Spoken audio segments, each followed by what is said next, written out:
like to call the December 6th, 2018 City Council meeting to order. And first we're going to have our opening, which will be given to us by Michelle Barber.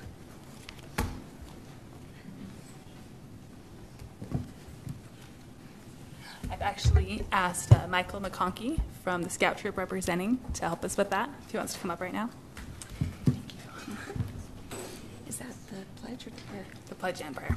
Pledge and prayer, okay. So prayer and then pledge. You can just come to the podium right here. I know.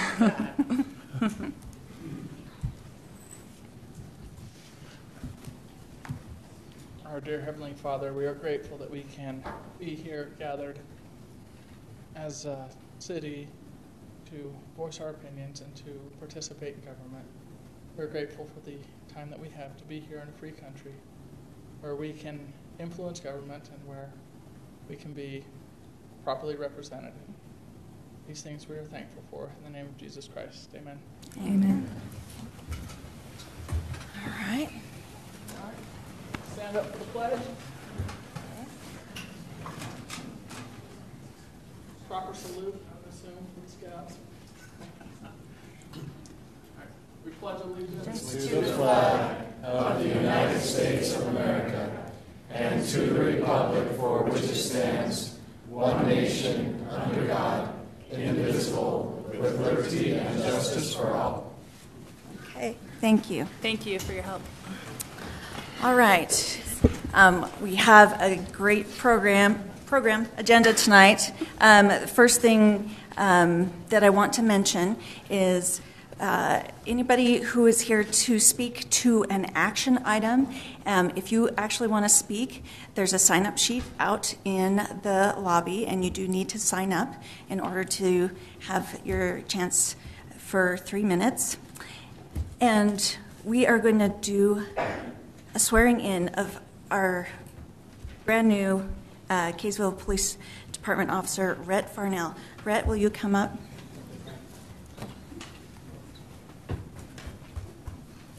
All right.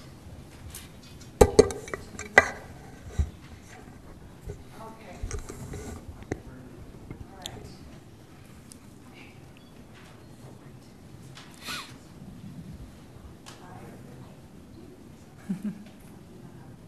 Speak loudly. I, Rhett Farnell, Do solemnly swear to support and defend the Constitution of the United States and the Constitution of the State of Utah, of the State of Utah, to perform my duties as police officer for Kaysville City, faithfully, with honesty, integrity, and fidelity. Thank you very much.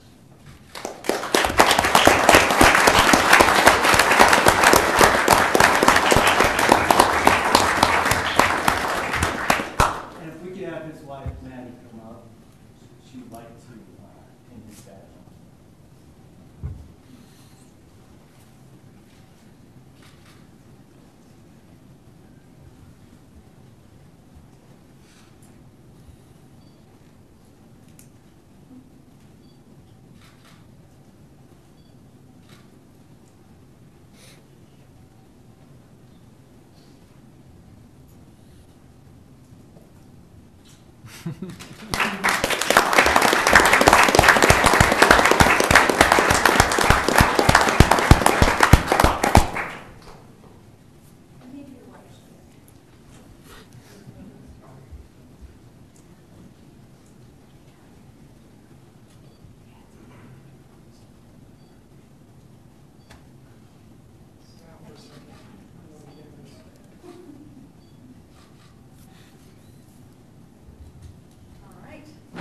Excellent. Thank you, guys.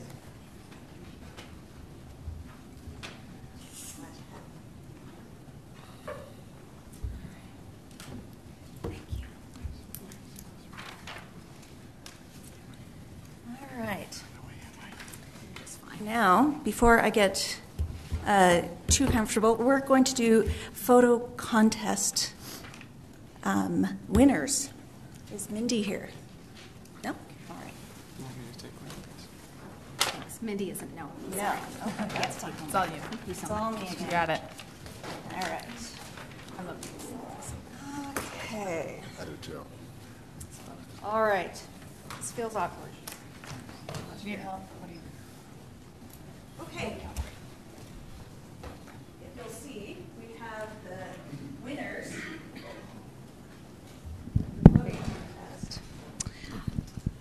Out and over here. All right. The winner for the architectural picture is Tina Mortensen. Is Tina here? All right. And honorable mention, Trent Millard. Is Trent here? All right, come on up, Trent.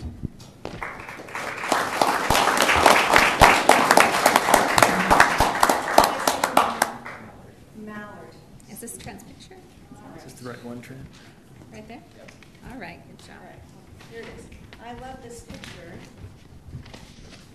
because of the stars. That's beautiful. And he wins a $25 gift certificate.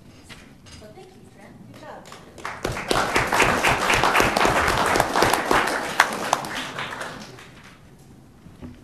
All right. Environmental winner is Jeremy Mosier. Is Jeremy Mosier here?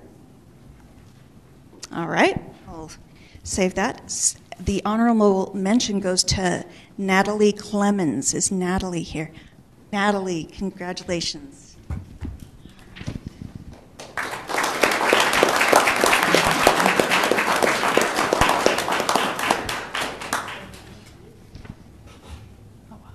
And for community, the winner is Kennedy Robin. Is Kennedy here? Kennedy, come on up.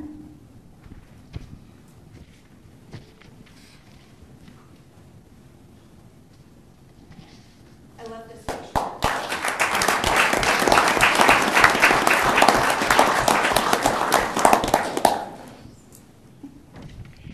And the honorable mention goes to Brianne Harris. Is Brianne here? Nope. All right, we'll get these cards to them later. All right, thank you.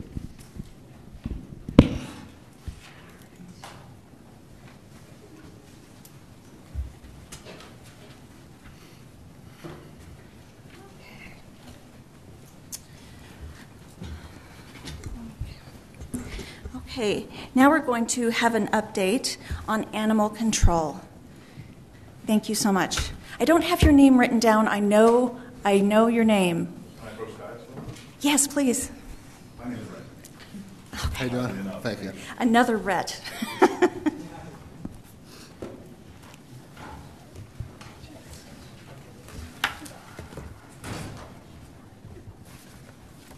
All right. That should get even though it truncates. Okay, I'm Red Nix. I'm the director of Davis County Animal Care and Control. We just wanted to do a quick update. We're coming into contract season, trying to talk to the cities a little better. And Shane invited us here. He sits on our committee, does an awesome job. We're especially helping face some of the hurdles we got and giving some direction and some guidance and just providing some really good insight, especially our last meeting was super productive. Make sure I hit the right one. So we are Davis County Animal Care and Control. We did revise our mission statement to a slightly more simple one. It was about a paragraph and a half and took about 4 minutes to read. The reality is we are responsible for every animal and every person that is dealing with an animal. So if you abuse an animal, you're going to fall under our jurisdiction. If you're in Davis County limits, that goes all the way to the other side of Antelope Island and the top of the mountain. We do cover Hill Air Force Base, and essentially every piece of dirt within Davis County is covered by us. Just to give a quick overview, some of this is going to be an overview of how sheltering works. This is the general model of our shelter. Oh, nope, it's going to be backwards. I'm sorry. I had to revise this from another one. Can we go back? There we go. So a shelter basically operates with a field side, a shelter side. The side we're missing right now is outreach. Our field side is essentially our officers in the field. They cover cruelty citations for animals at large, animals. They pick up animals at large. Our RTO rate, which is return to owner, back is over 50% of the ones coming to the shelter are not making it to the shelter, if that makes sense. We pick them up as a stray. The majority go back to the owners relatively quick. We hit right at 50 this year. The shelter is the side where we take care of them. So if we can't get them to their owner in the field, they'll come back to us. We take care of them, and we also handle owner surrenders. We're a little different than a few other shelters operating in the region. We don't just do strays. We don't just do owner surrenders. We do both. So we handle all of the animals in Davis County that are either stray or owner surrenders as well that come into the shelter. This doesn't just include dogs, cats. It is dogs, cats, ferrets, guinea pigs, squirrels, you name it, we got it. Currently I have 4 foxes, 1 donkey, 4 horses, had 14 goats at one point in time about a month ago. And then we have an outreach section that is actually a vital part of sheltering that we currently don't do. We do it to the best of our ability when we can, but that's what one of our main focuses is going to be, aside from a few other basic things. That outreach section is supported by admin and development. That would be me. One thing we don't have at the moment is development. For those that work in charities, one thing we should be doing is talking about what we do, which is what I'm doing here, which is something we don't do very well as a government organization, and government in general kind of typically has a problem with that. But we do a lot of really good things, so we're out talking about them right now. My apologies if the slide's messed up. I had to revise this one from a bigger one. Let's see. Oh, it's going to go backwards. Oh, that's going to be brutal. There we go. So we do have external issues and internal issues. The external ones are pretty basic. We have a cat population. For those that aren't aware, cats are polyestrous. That means they can have more than 1 litter a year. So about 26 days after our first warm day of the year, we're going to start seeing kittens everywhere, all the way up until we're still seeing litters of kittens. We'll see them in probably till right about Christmas time. Running into unleashed dogs, we have a super active community here. I've only been here a year, but the community here is super active and outside. Everybody's dog is their best dog on the planet. Just so you know, I believe that too. I've got a 3-legged one waiting for me outside.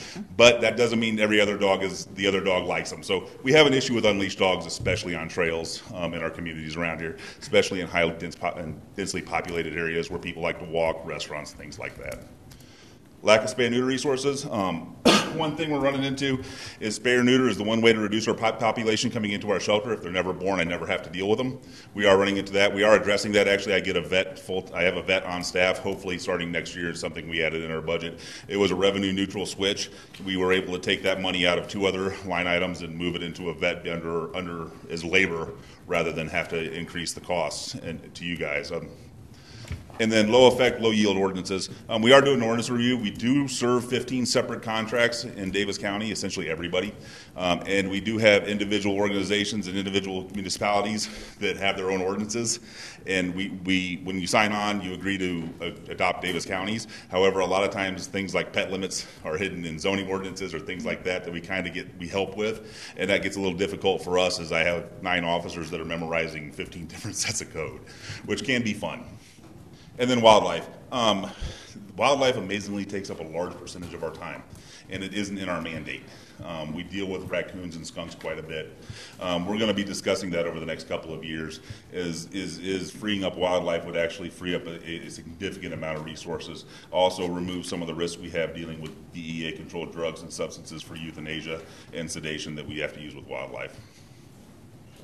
Internal issues, we're pretty blunt about where we're at. We are a little short on staffing. I actually only have 4 kennel staff. I run 250 animals at any given time. That's any given day for at least 5 months to 6 months out of the year. We just dropped below 200 this week. We were at 230 at the start of the week. We hit 190 or 189, I think, today.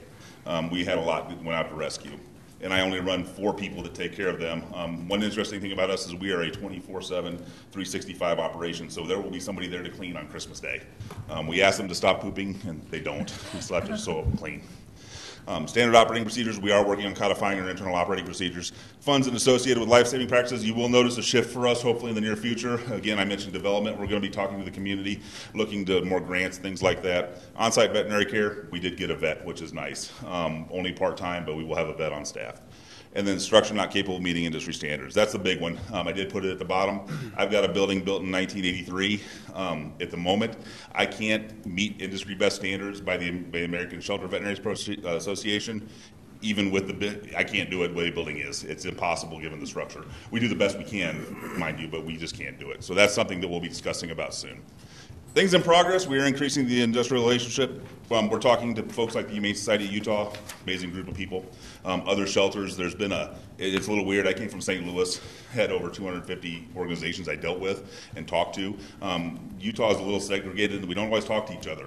So we are talking to essentially everybody. Weber, we're talking to all the folks down in Nuvas and Suvas and Utah County. We talk with HSU, a few other larger industry organizations, especially academia, Maddie's Fund, and those organizations that can bring in insight and resources.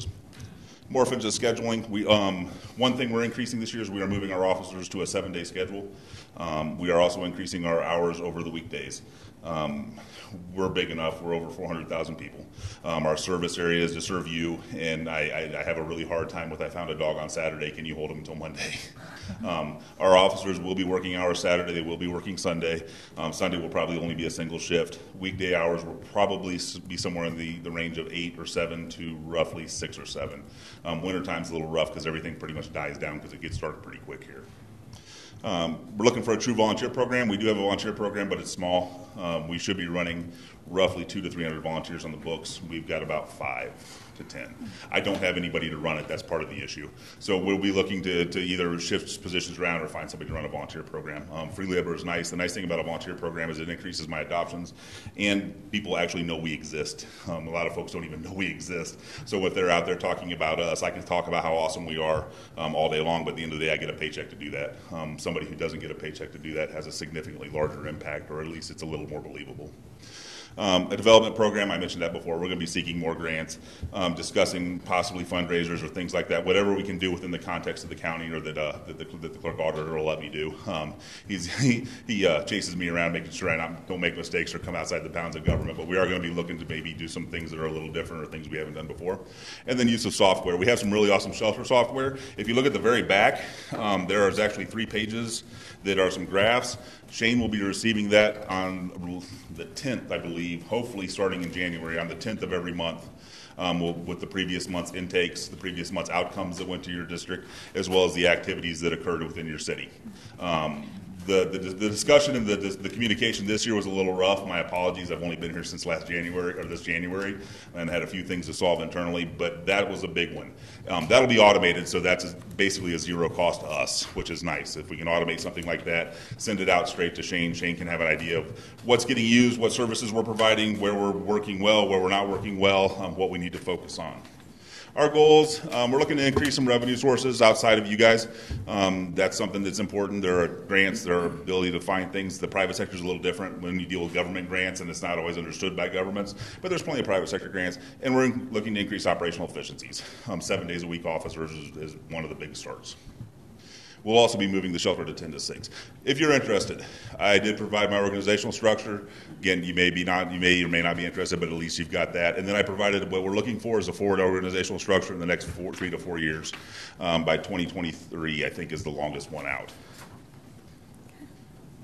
Identified some basic factors that we have going on. Our revenue model is a little unsustainable. It's a little interesting, and it was pretty contentious when it was put in place. And I'll be honest, I understand.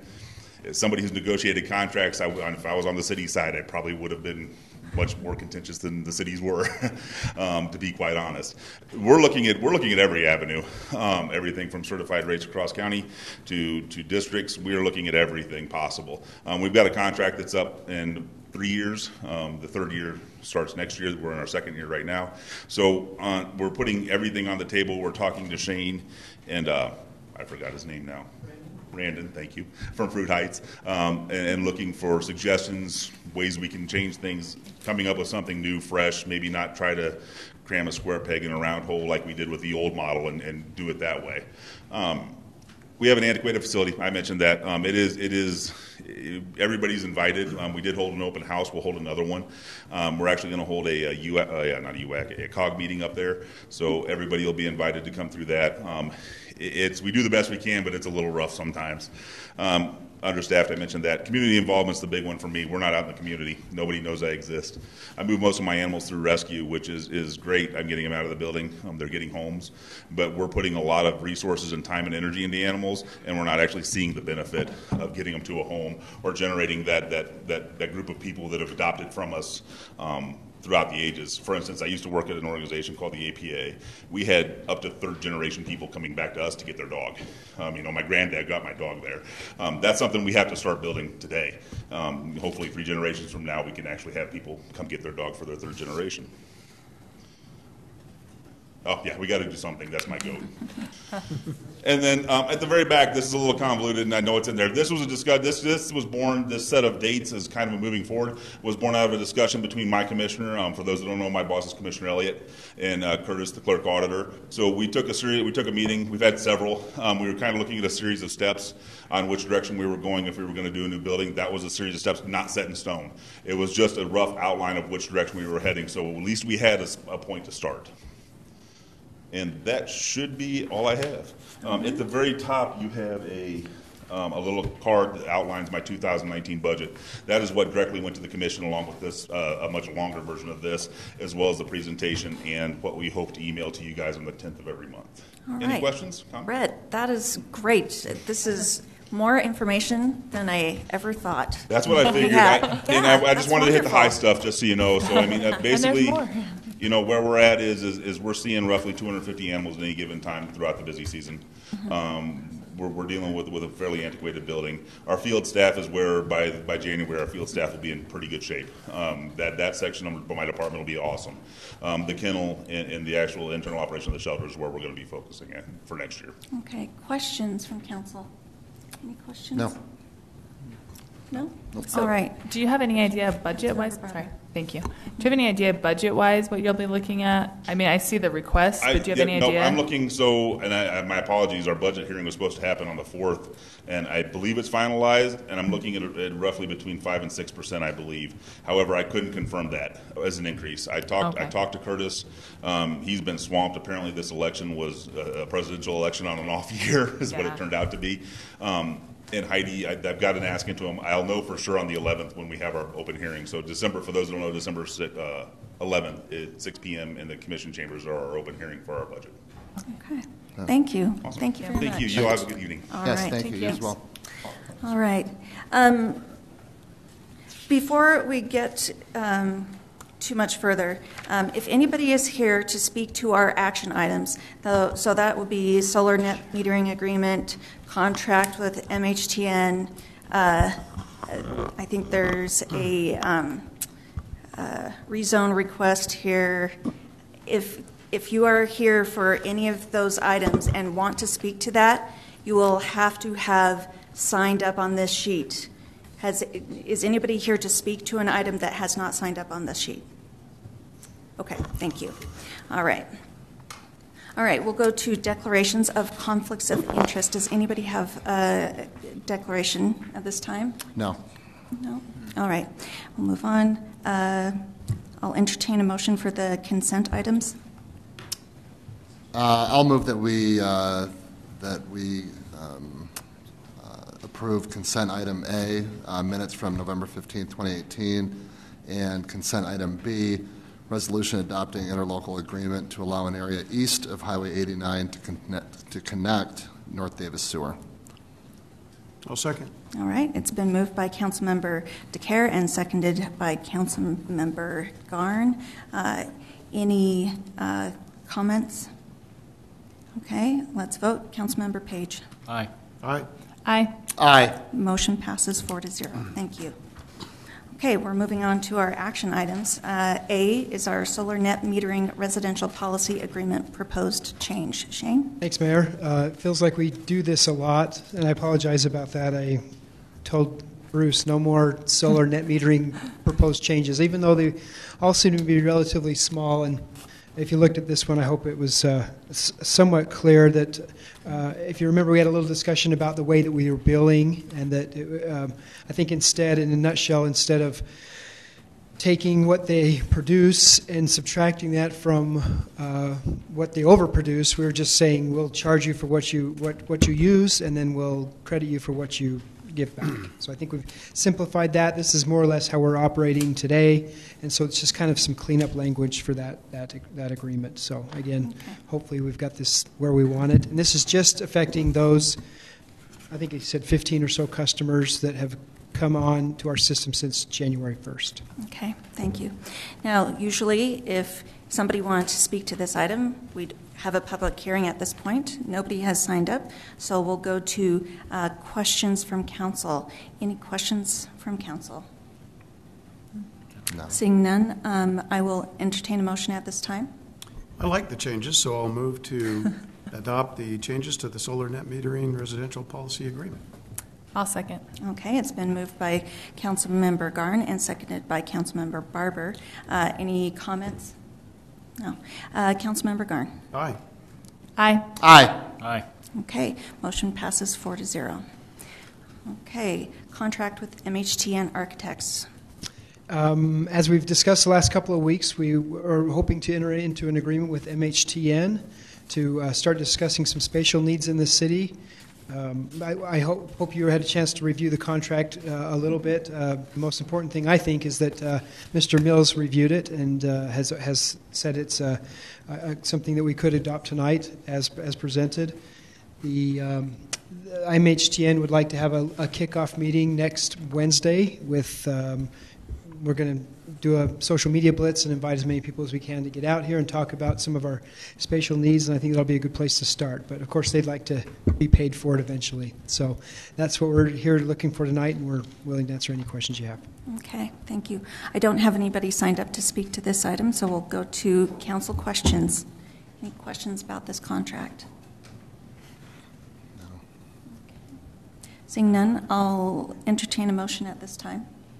I'll move that we grant contract with MHTN Architects for architectural services here in Kaysville City. I'll second. Okay. It has been moved by Councilmember DeCare and seconded by Councilmember Page. Any comments? Councilmember Garn. Just one. I actually read the agreement or contract language, which reminded me why I'm not an attorney. Exactly. And it reinforced what a great thing it was that we got a city attorney, didn't it? That's true, very true. All right. Councilmember Barber, did you have something? Kind of on those same lines. I read over it, maybe not quite as in detail as, I'm sure not as much as the attorney, but for residents to understand, just in more plain language, what we're actually contracting here is that we're contracting, correct me if I'm wrong, the opportunity to work with this architect. Not exactly what we will final build out, but for them to guide us along this process. Right. So I think that's really important to people realize we're not committing to anything other than let's be open to working as a community to decide this. So I'm looking forward to it. And I hope people come on Wednesday. Mm-hmm. Here, right? Yes, here. 7 o'clock? 6. 6. 6 to 8. It's drop-in format. Oh, it's so come at 7. That's fine. Any old time. 7 o'clock works? Sure. All right. Any other comments? Anything? Okay. That's great. All right. Then let's vote. Councilmember Barber? Aye. Aye. Aye. Aye. Okay. Motion passes 4-0. Now we're going to talk about an ordinance amending provisions of the Kaysville City Code regarding the city engineer. Thank you, Mr. Madam Mills. Mayor, members of the City Council. It's good to be with you tonight. We talked about this ordinance change a couple of weeks ago, and it's a fairly straightforward ordinance change. What it does is it allows us to maintain the position of city engineer, but it allows us, the city staff or city manager to arrange the city staff as he sees fit. And in the past, the city engineer has been required by this ordinance to be a supervisor of the community development department.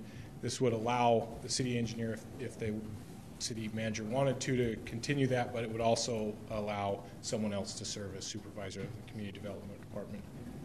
I'll entertain any questions if there are any. Okay, thank you. This is the time when we would usually have public comment. We don't have anybody signed up for public comment on this issue. So we'll go to council questions. Any questions? Oh, no, not Councilmember question. DeCare? Not any question, no. Comments? Comment. Any questions? No? Okay. I'll entertain a motion at this time. Well, I'll move that we approve the ordinance amending provisions of the Kaysville City Code regarding the city engineer. Thank you. I'll second. Okay, it's been moved by Councilmember Page, seconded by Councilmember DeCare. Any comments at this time? Councilmember DeCare. Comment, just a quick one that I think we've all had an opportunity. I mean, we talked about this in quite great length a few weeks ago, and I think it's good that we're moving forward with this and making the requisite changes that we need to, and cleaning things up and taking care of this and approving it and getting it in the books. So. All right, thank you. Any other comments? Councilmember Page or Garn? Sorry. I agree. This is a good change. It frees up. There's no reason why you have to have the city engineer be also the community development director. That could make sense, but why hamstring yourself in that way? So it's a good change to take it out of the ordinance. Yeah. Okay, thank you. Any other comments? All right, let's go to the vote. Councilmember DeCare. Aye. Aye. Aye. Aye.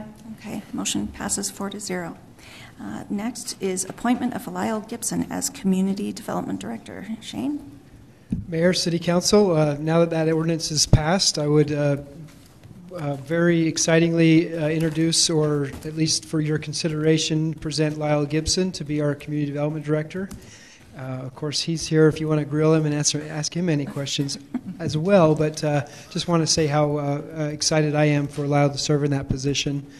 And already, even though it's taken some time to get there, he's, with Andy being gone, he's been the de facto interim, whether he liked it or not. And we've had a lot of good conversations, and I just want you to know how excited I am about the direction of that department. Thank you. All right, and luckily for you, nobody signed up to comment on this. Or maybe not. We should have had your wife come in. And so I'll entertain a motion at this time. I'll move that we grant appointment of Mr. Lyle Gibson as our Community Development Director for Kaysville City. Second. All right, it's been moved by Councilmember DeCare, seconded by Councilmember Garn. Any comments? One quick comment. Councilmember I've worked DeCare. with Lyle since he came to the city. What was that, 3 or 4 years ago? 4 years ago, when I was on the Planning Commission. And Lyle has been nothing but the consummate professional, and answering my questions, taking time with me to learn city code, ordinance, explaining things, giving freely of his time. And now, as I sit on the City Council, it's that same thing where I feel like I can just drop in and, talk and explain things and, have a conversation with him. And I think that we made the absolute right hire, and I look forward to working with him for years to come. So congratulations. Mm-hmm. All right. All right. I have a comment. Yes, Councilmember Barber. Second, the excitement to have Lyle on. I think he's proven himself as a great employee, and I also think we have a really great opportunity that we're seeing. People outside of our community are even noticing there's lots more happening. We have a great excitement coming with community development. We have some agenda items that I think have come about with a lot of engagement. So I think residents will look to see a lot of more more resident feedback. So if residents have interest, Lyle's your guy. And he's really good at responding. So I'm looking forward to that. So thank you, Lyle. Councilmember Garn. Yeah, and I would echo those comments and just say that it's nice to have somebody like Lyle who's both very professional, as has been mentioned, but also very friendly and accessible. I think that's an important skill for community development director. All right, thank you. That's right. Anything? Well, excited to have him. Yeah. Thank you. We got to say something really harsh now. I mean, it's Yeah. been a little too nice. Hey, get to work on that. Yeah, don't get a big list I head on gave you. us. And It's an action item. I would like to just say that Lyle has always gone above and beyond. So we appreciate the hard work that he puts in for the city. So thanks. Thank you. All right. Okay, so let's vote. Councilmember Page. Aye. Aye. Aye. Aye. Okay, motion passes 4-0. Okay. Next, acceptance of the street improvements ranking policy. Thank you, Mayor and Council. That, as you're well aware, over the last 2 council meetings, And in previous discussions, we've been discussing how Kaysville City can go from where it's at currently to seeing full improvements throughout the city, both the process that we follow, the order of projects, etc. So as you see before you in the packet is the proposed policy for adoption with some items added after deliberation, speaking with the city attorney, the city manager, and several other staff members and elected officials. This is what we feel is our best option at moving forward to tackle this issue. So open for questions. Okay, thank you. We don't have anybody signed up to speak to this item, so we'll go to council questions. Any questions on this? Councilmember Barber?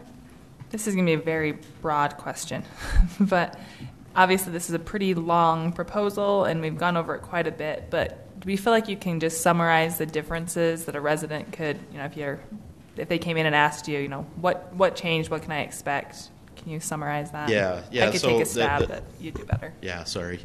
First, I think the biggest change is we're adopting a uniform policy where maybe things were approached on a case-by-case basis or just in general without uniformity. So establishing that, first off. Second, we're looking primarily at West Kaysville and even parts of East Kaysville over the last 30-plus years as properties were originally built on or developed.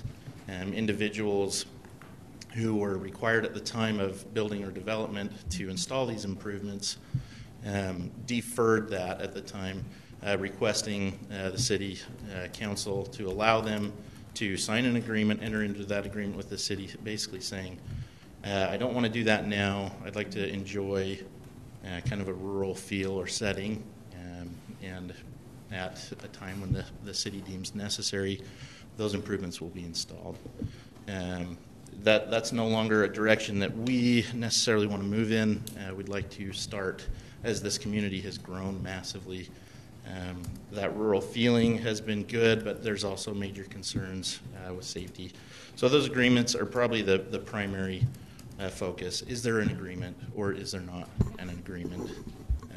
And then depending on the presence of an agreement or depending on whether or not the city has right-of-way currently to do this or whether they need to acquire right-of-way.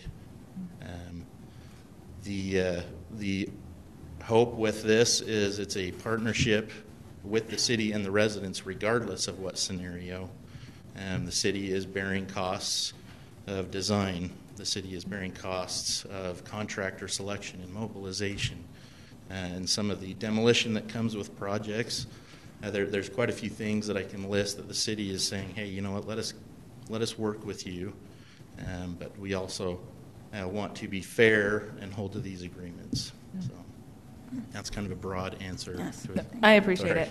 I think I've talked to a lot of residents who have been hearing about that, and the idea I want to dispel is that the city's just going to go in and pay for everything uniformly. While that would be nice if we had unlimited funds, it seems that there's always going to be an exchange. So if we don't have a right-of-way, we need a right-of-way, so we will be asking for a lesser amount because of the exchange of that right-of-way that they'll be giving us. Yeah, so right-of-ways and temporary construction easements, which allow us to come in and disturb a property and then move back out. Those costs can over double the cost of just installing the curb, gutter, and sidewalk. Exactly. We're hoping that if in those cases we need some right-of-way, hey, if you'll partner with us to obtain those things, then we're going to partner with you and alleviate some of that burden. But yeah, to your point, this isn't the city coming in and saying, hey, everybody, we're going to take care of these items for everyone. Yeah, so there will always be cases where we're not matching exactly what was done in the past. That's something that we're just accepting. But that also proves the innate problem that we had, that everything was so piecemealed together, there wasn't consistency. So going forward, it will be consistent. And yeah, we'll have residents that have a different agreement than those in the past, but correct. This is what we have. Not only consistent for us, but as I've addressed this before. It's consistent regionally as we've talked to other cities. This is almost identically what they are doing, how they are approaching this situation. So. And on that note, if I may, Mayor, one last thing. On the percentages breakdown was one thing that I know I had a question on last time because I didn't know, where these came from, and it seems okay, but that always makes me a little uneasy. So I did the same thing. I kind of reached out to similar cities and looked at it, and I think it's a great place to start. I think I couldn't come up with a better proposal than what I saw, and I really did. I solicited quite a bit, so I feel like residents can feel like this is a pretty fair way, and the key to me is that it will be efficient, because instead of having to work on every single case-by-case basis, we'll have this system that helps us get kids with sidewalks, which is the ultimate goal, right? Absolutely. Okay. All right. Thanks, Josh. Thank you, Josh. Thank you. Any more questions for Josh? Okay. I would entertain a motion at this time. Well, I'll move that we approve the street improvements policy and ranking. Okay. I'll second. Okay. It's been moved by Councilmember Page and seconded by Councilmember Barber. Any comments? Councilmember Garn. I think this hits all the right notes. It's really one of my concerns early on was that if there wasn't an agreement in place, I didn't want the hand of big government to come in and say you have to pay for curb and gutter. So there's an option there, but there's also an incentive even for those people who don't have curb and gutter with some participation, that if you do it now, we'll cover part of the cost. If you ever want it done in the future, you got to cover it 100%. And also those who do have agreements, you made an agreement. So it makes sense to pay 100% when you have agreement in place that is like that. The other thing I would say is I don't think a mistake was made. As mentioned, every community has this problem when you grow up from a rural community where there isn't sidewalks. And I remember, I've only been here 32 years, but I remember when there was virtually nothing down in West Kaysville except, farmers' homes and lots of land. And so it doesn't make sense to have these requirements. And, for the last several years, actually, every new development that's gone in has to have sidewalk, curb and gutter. So it's not that new ones have gone in recently, but it's just something that has to be addressed. It's been a problem for the city in the past. I know previous councils would have liked to have done this, so I'm grateful, fortunate to be here when we can finally get this done. So thanks, Josh, for all your good work on this. Thanks. Councilmember Page. Yeah, I just want to tell Josh and also Nick and Shane and all the other people. I know there's been a lot of people on this working for months, and with the other cities as well. And I appreciate it. There's nothing perfect, never is. I think this is probably the best we could probably do on this. But the good thing is it's cleaning it up, and it's putting a policy in place, and then going forward, everybody will know exactly what the requirements are. And so this is a good thing. I want to congratulate you for the hard work. Well, thank you. Thanks. All right. I think we're ready for a vote. Councilmember Garn? Aye. Aye. Aye. Aye. Okay. Motion passes 4-0. All right. Then we are talking about water tank pump house design approval. Correct. Yes. So with the current work being undertaken in designing a water tank that will replace the West Crestwood tank that will be wiped out when Highway 89 widens. That tank needs a pump to feed that due to the elevation of the tank. After we had looked at this, at the possibility and benefits of pursuing another engineering firm to do the work of the design on this station, we quickly ran into questions that we didn't know how to answer in order to solicit all of the information that we wanted. We worked with Sunrise Engineering, who has the contract on the tank design, and were able to negotiate a lower price with them than what they originally had proposed, a decrease of over $20,000, and we are indeed appreciative of that. But we felt with their familiarity with the site, with the work on the tank, pump curve information, head information, that they were the best option to combine these two into one project. So we have submitted as a change order to the tune of $67,000 the design of that pump station. All right. Okay, thank you. I don't have anybody signed up to speak to this item, so we will go to council questions. Councilmember Garn. Just had one question. You know, as we looked at the annexation in the past, I was looking, okay, what's the additional cost to the city? And I think the city's done an excellent job of pretty much zero cost, at least in terms of getting to the point of annexation. But in the future, and then of course you collect your taxes and everything from then on out to serve that part of the city.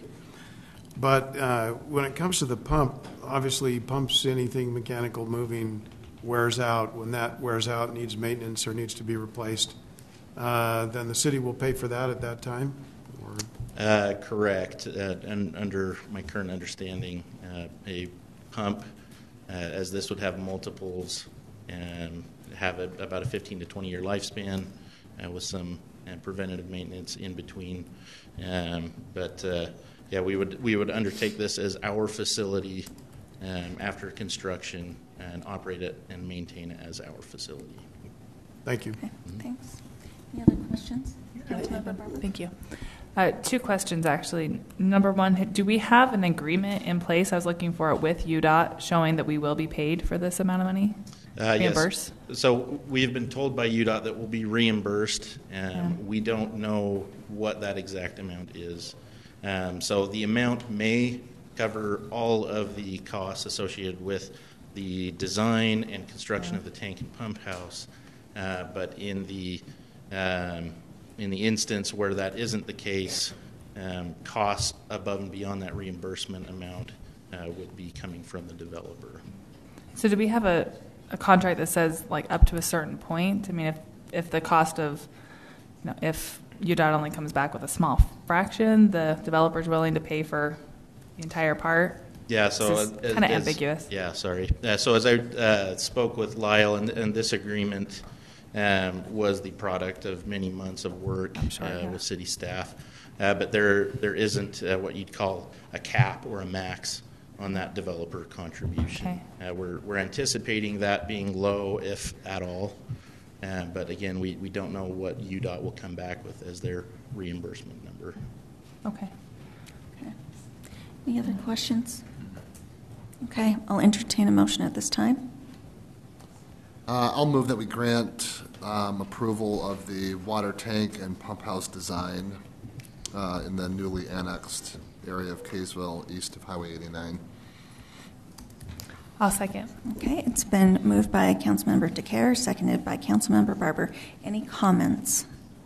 One quick comment. Councilmember DeCare. And I spoke to Mr. Belknap about this before. I think it's very fiscally prudent, although it is, like we said, it is a net zero for us as Kaysville City. But I think it's very fiscally sound and prudent to have the same engineering company designing both pieces of this puzzle, having intimate knowledge with one and the other instead of bringing in a second company and, hey, we designed this, now you need to meet our specifications and do this. And, that could lead to delays and problems and issues. But I think it's good to have Sunrise Engineering doing both of these in concert with one another. And ultimately, I think it will lead to a successful project up there. So. Okay, thank you. Yep. All right, let's start. Yes. So sorry. Shane. If I could just add just a little bit. I completely agree with Councilmember DeCare, and to Josh's credit, Sunrise did come back with a much higher number, and it gave Josh some pause, and he did go to other engineering firms to verify that their number was good. I think he, what I call beat up the engineer, made them really sharpen their pencil. They brought it down, I think, about around $20,000 just in what's that term? Just creative engineering or whatever. So yeah, we were glad to stay with Sunrise, and we completely agree with you because they just had an edge on this from doing the other part. But Josh really I need to come up with a more professional term of beat up the engineer, but that's yeah. that's I like essentially that what term. he did. I think it's a great As term. an engineer, I approve of that term. But All right. I think that sounds like a great use. Sorry. Yeah. All right, let's go to our vote. Councilmember Barber? Aye. Aye. Aye. Aye. Okay, motion passes 4-0. Thank you. Okay, request to rezone 0.36 acres of property at 120 South Main Street from professional business to healthcare zoning district. And Lyle. Well, I'd be remiss if I didn't say a little more clearly thank you for the comments on the previous action item. So I'm excited to continue working with the city and with you as a council, and hope that we can continue in a positive direction to keep building and creating a positive and great place to live. This will be the first of many rezone items. I figured if you'll entertain me just slightly, I see a number of scouts in here, so just to briefly introduce what a rezone is. And so typically throughout the city you'll see different land uses, stores, housing, parks, whatever it might be, and it's these zoning actions that determine what can be done on pieces of property on land. And in these cases, over the next several items, we have a number of them where property owners in particular are interested in doing something specific, and they need the council's blessing ultimately to do that and make those changes. And it gives the council a lot of prerogative or discretion in making those decisions. So as we look at these tonight, hopefully that puts a little bit of background on here as to what we're considering. The property before you for this first item is just south of us along Main Street. It's the Kaysville Clinic property. Been operating for many years, medical purposes and services, and they hope to continue doing that. But in visiting with them, they've got an expanded scope and additional use that they're hoping to do from this facility. In addition to their family care practices that they've been doing, they have been currently doing some treatment with addiction recovery patients, but it's been pretty limited on how much they've been able to do. And so they're hoping to expand that where they can bring in patients for a more extended period of time, a 5-day period, give or take, where they can have 24-hour care to help them come off illicit illegal substances and go through a medically overseen process before they go into different treatment situations. Based on that, the PB zone that it's currently located in, it didn't seem quite to cover that type of use. So we felt it was more appropriate to consider this through a rezone process for the HC healthcare zoning district that would allow that. The Planning Commission did hold a public hearing on this item and gave making sure I'm getting it right here in my notes, a unanimous approval to forward a favorable recommendation to you as a city council. And I'd be happy to take any questions of you if you have any. All right, okay. Make sure. Okay, we don't have anybody signed up to speak to this item, so we'll go to council questions. Questions from council? Councilmember Garn. So, of course, this is just a rezone, which makes sense to me, but are there other ordinances in the city that would kind of give an idea of or a limit to how many patients could be housed based on the size of the facility? Yeah, ultimately, when they change the zone and change the use, the zoning itself doesn't restrict the number of bodies, but building code would. So as they look to change a little bit how they use the structure, the fire marshal and building official look at that, and based on the square footages and type of use, place those limitations on the building and use. Okay, thank you. All right. Any other questions? Councilmember Barber? Is there any other type of conditional use or anything else that goes typically with these types of centers where it's the longer stay and addiction recovery? Is there anything like a development agreement that's being taken care of here? It's possible that you could require one of them should you feel it's necessary. So the zoning district is highly limited in what's actually permitted. Within the staff report there, 1717.3 has just 4 specific uses: a residential facility for a person with a disability, assisted living, nursing care, and then uses accessory to those. There are no conditional uses allowed. So if it doesn't fit within one of those categories as a permitted use, once you grant the zone, so long as it fits there. We just work with them as staff to make sure they fall within other standards and parameters. However, should you feel it's necessary, a development agreement, as mentioned, could be an appropriate mechanism to put restraints or further refine what's permitted, to place limitations more specifically on them. Okay, thank you. And just a pure comment, just a follow-up comment. Are we at comments? No. No, we're not. So yet. I will hold it. Okay, good job. Any other questions at this time? Okay, I'll entertain a motion. I'll move to rezone .36 acres at 120 South Main Street from professional business zone to healthcare zoning district. I'll second. Okay, it's been moved by Councilmember Garn, seconded by Councilmember DeCare. Comments? Councilmember Barber. I just want, as a follow-up, whether we have a development agreement or not, I was just wondering if that's a typical use of this, but I just want to say I think it's a nice service to have in the city because this is a need that a lot of us don't see or feel, but I think it'll be a good service to have. So I appreciate having this available. Yeah. I didn't mean to seem critical of it. All right. Okay, let's go to a vote. Councilmember DeCare? Aye. Aye. Aye. Aye. Okay, motion passes 4-0. Okay, next we're going to request to rezone .78 acres of property at 167 North, 200 West from general commercial to old Kaysville Town Site residential zoning. Okay. Again, by way of introduction for that, Madam Mayor, the property west of us, just along 200 North, is located, you can see here on the map, that's behind the Jiffy Lube on the corner. And so the property owners come to us as staff to request a rezone of the property. Essentially, he's looked at different uses for the property over the years and struggled because of its access more or less off of the side street to develop it or get interest for commercial type use. And so he's asking, as is similar to everything south of him, to rezone that from a commercial use to a residential single family type use. The zone would match the neighborhood surrounding it to the south. Again, the Planning Commission did hold a public hearing on this, and again also voted unanimously to forward a favorable recommendation to you, the City Council. Okay, thank you. All right, I don't have anybody signed up to speak to this item, so we will go to council questions. Any questions on this? Councilmember, let's go Councilmember Page and then Garn. Yeah, just a question. She never looks this way because there's only one here and there's three over there. But try.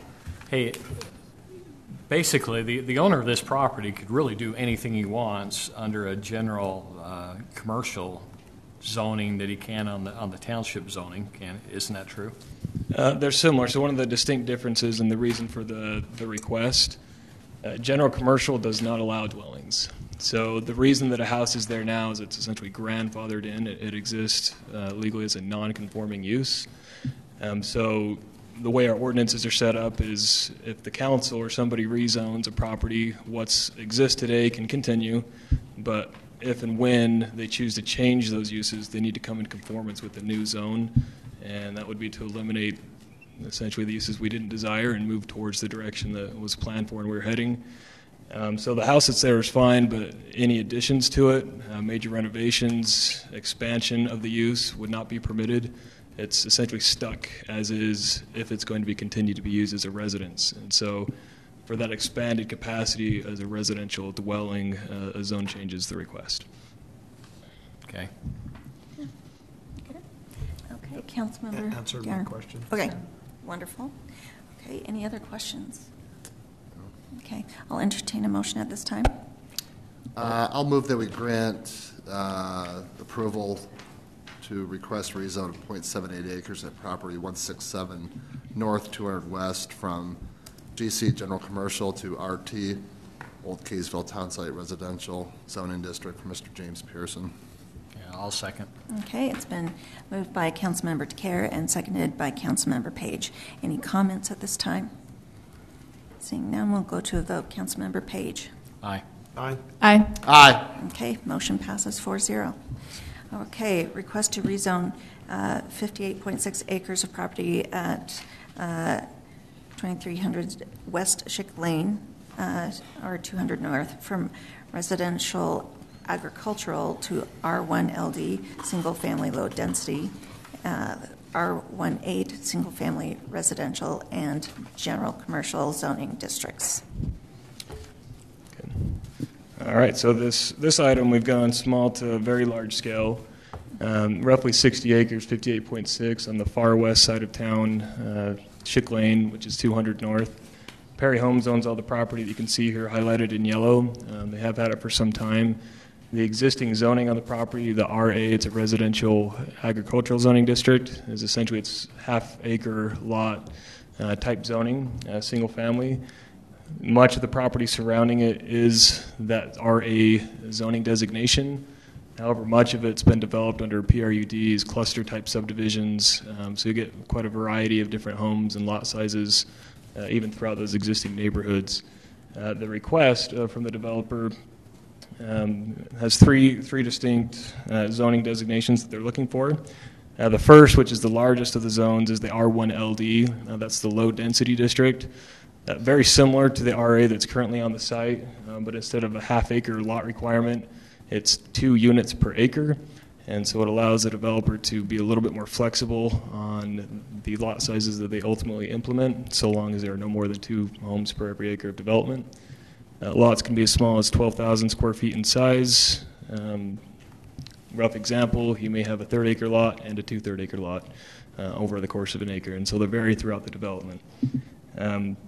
Ultimately, over the amount of acreage that they're proposing for that, it's 44 and some change. They could get as many as 88 units. And so the frontages, again, they're not asking for a PRUD or exceptions to any of the standard subdivision rules with this zoning. Look very much the same as other districts with 90-foot minimum lot frontages. Much of that difference will be found in the backyard of these homes and what they look like. Closer to the west, right along the city boundary, is the R18 zone. So that's another residential zoning district. For reference, with the laser pointer, that is, for all purposes, the edge of town. So there is some property that's out there just west of it. You'll see here on the zoning map the existing zoning in the LI and GC zoning district. That's a light industrial and general commercial. Those are held by UDOT currently, so they are slated for the West Davis corridor and will no longer be up for development for any commercial uses. So this will essentially, this proposed rezone, abut the new freeway when it is built. So the R18 again is single family. It does allow for smaller lot sizes, and it would be over 11.21 acres. One of the questions that's come up from a couple people that I'll maybe address ahead of time. Theoretically, that could yield as many as 61 units if done as a density or PRUD type master plan community with some exceptions to it.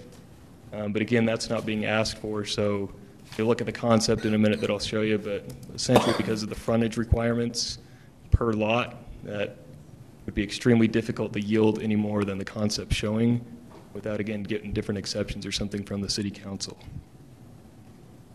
And then I'll just speak to the final zone request, which is the GC zoning district. So you can see it sits next to what was previously the GC zone on our zoning map, and probably better shown here in the aerial image. That is where the new interchange would be with the West Davis corridor and 200 north. And so they're looking to have 3 acres of commercial that could be accessed from that interchange when it's built. The concept plan, which I spent a little less time on again because we're not looking at a specific subdivision, but gives you an idea of how it might be developed under these proposed zones. So I know the developer is here this evening if there were more questions to any of the zoning or this in particular before you choose to make a decision. But looking at this and reviewing it, the Planning Commission did hold a public hearing. A lot of motions to remember, so let me refer to the notes. And voted in favor 5-1 to recommend approval of this project to the Planning Commission. In conversation with them, I believe the opposing vote mentioned that they were fine with the residential type development, but wished there were more commercial zoning within the proposal. So with those comments, I'll return the time to the council. Okay. And be happy to take questions. Okay, thank you. I don't have anybody signed up to speak to this item, so we'll go to questions from council. Any questions from council? Councilmember Page, you got anything? Okay. I don't. Okay. Councilmember DeCare. I have a question for the developer. So I know that this is purely speculative at this, at this stage of where we're at here, but any kind of idea with the commercial pad, any kind of idea on who you want there, a tenant, have you reached out to anybody? Just kind of curious. Sure. Dan Reeve with Perry Homes. We have not reached out to anybody. Internally, we do not see current viability for the commercial. This is more of a long-term planning, so no, we have not reached out to anybody. While it could be anything within the general commercial zone, Which is imagine, broad. Right, Yeah. right. Yeah. I would imagine the three most likely uses would be any of the following or a combination of the following. It could be a convenience store, although 3 acres is very large for just a convenience store. Right. It could be restaurant pads. It could be retail. I would see those being the three likely candidates, but It's kind of what I until was there's thinking too, significant so. traffic count out there, we don't see any viability right now, so it's a Okay. placeholder. All right. Any other questions? No. Okay, Councilmember Garn. Yes, I just have one question.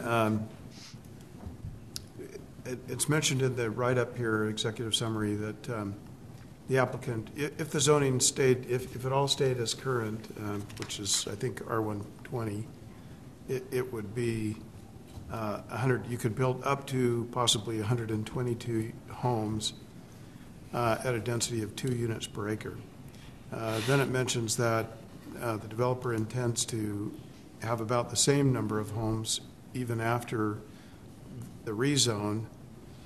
And I guess I'm just kind of trying to reconcile that with the fact that up to, although, as has been mentioned, not practical, 88 homes in the R1LD and 61 in the other zone, so in the R18. So then that would be 139, if I'm doing my math correct. Shouldn't do math. Never do probably. math. 139 units rather than 122. So just help me kind of know what the plan is there, I guess, in terms of number of units. Sure. The plan is 122 units. The constraint are the lot widths under, say, the R1LD zone, or say if it was an R122 zone. With the power corridor eating up much of the land, there's not a way to fit all 122 lots in there without either asking for a lot width variance within the lesser density zones. So rather, we propose the R18 zone to have the narrower lot widths to accommodate all 122 lots, if that makes sense. That said, the R18 lots are certainly not teeny lots, with 65-foot width. We've done that intentionally so that we can fit some of our 3-car garage plans on there. So they're still larger lots, what we're proposing. They're deeper lots against the corridor for more of a buffer. So, but does that answer your question as to why? It does. Switching up the zoning. Yeah, and then last question. With the commercial pad, when you say not currently economically viable, that makes perfect sense. I mean, how it is today. Do you see that changing with when the West Highway is completed? Certainly. As far as how soon, a lot of it's going to depend on average daily trips. Farther down the corridor where it's been developed already, there still are open commercial pads, so it's tough to tell when that viability really will be there from our perspective. So, thank you. Okay. Right. Any other questions? Councilmember Barber. The furthest west side, that's the more dense zoning in the purple there, do you have an idea of what those homes will be? Is it a type of homes like we've seen to the east of it with like the patio home layout, or are they just the smaller lots? What's the ideal for that layout? Sure. We would not likely put patio homes on there. They'd be fairly typical 3-car single-family homes, similar to those that are farther south near the school. Yeah, they would not be patio homes. They'd be more traditional single-family homes. Just on the smaller lots? Right, right. I have one more question. Okay, Councilmember Barber. Next question is the trail connectivity that I see through here, which I think is fantastic. So we have the area that's been deeded over or gifted, however, to the city that will be part of our future park, which will be fantastic. Well, yeah, lower down here. And then I see the trail connection. Is there a plan to connect that with the trail system that they have in the Layton subdivision, just to the north of that? We haven't gotten that far in the planning of it, but we just wanted that connection there. Okay. But we certainly could look at making that. Yeah, that'd be fantastic. Connection. Yeah. But I love that it will connect, I'm assuming, just across the street to the trail system that we have in that open space there, which will make it a nice expectation. Can you do anything in that easement with the power lines? Can you put anything there? Like more trails that match? That's accessible for the homeowners there? In this area right here? I believe so. Okay. Are you asking in the lot areas? Yeah, I was meaning both places. Like, do you have a plan to make that part of your open space, like that has amenities for the neighborhood there? Or are you just going to leave it? This area does not. We don't own it. Yeah. I think you understand. Yeah. So that's owned by the Case Creek it's just open. Association. Yeah. Right. And this would be deeded to the city, as discussed. So really, we would do a trail improvement there to connect to that existing open space. Yeah. Okay. In the residential lots under the power corridors, as you may have seen, I know you live in the area. Farther south, I mean, there are fences, there's landscaping allowed, just no permanent structures under that corridor, or under that easement area. Under the easement, yeah. Right. Excellent. And that's all my questions. All right. Thank you. Thanks so much. All right. I would now entertain a motion at this time. I'll move that we grant approval of rezone request for 58.6 acres of property at 2300 West Ship Lane, 200 North, from RA Residential Agricultural to the R1LD Single Family Low Density, R18 Single Family Residential, and GC General Commercial Zoning Districts for Perry Homes. I'll second. Okay. It's been moved by Councilmember DeCare, seconded by Councilmember Page. Any comments? Councilmember Garn. I really like this proposal. It seems to really fit in the area, be very well grounded, well thought out. Serves a lot of different needs, I think, for having a little diversity in the housing in that area, maybe a little lower cost housing, but also very nice layout. It looks like, at least the kind of suggested preliminary plat, has some commercial. It just seems to really fit in that area. So. All right. Thank you. I agree. Just a comment. I know sometimes people are concerned that R18 is high density. Trust me, that's not high density. East side of Kaysville, probably 80% of all of east of the freeways, that zoning. In fact, where I live, that's what the zoning is. Yeah, same with me. And then, like I say, on the commercial, I'm glad that they saw to put that in there. Like I say, that won't be viable until we get the West Davis corridor in, and then we'll see what it works like. But I do know that it sounds like, the sewage in this area, you have to pump it up to Angel Street, and that's a concern, and there's capacity issues in that. And I think that this is probably the best we could have on this situation, and I just want to compliment everybody that got involved on this and worked together with the Perry Homes and the city and and to be honest with you, the point man on this was probably Andy, and he's not here anymore, but I would like to give him credit. So I think this is a good thing, and I really like that land was donated to the city for a park. I think that's going to be an excellent addition for the people of this area, and so I think it's a good thing. Great. Any other comments? Councilmember Barber.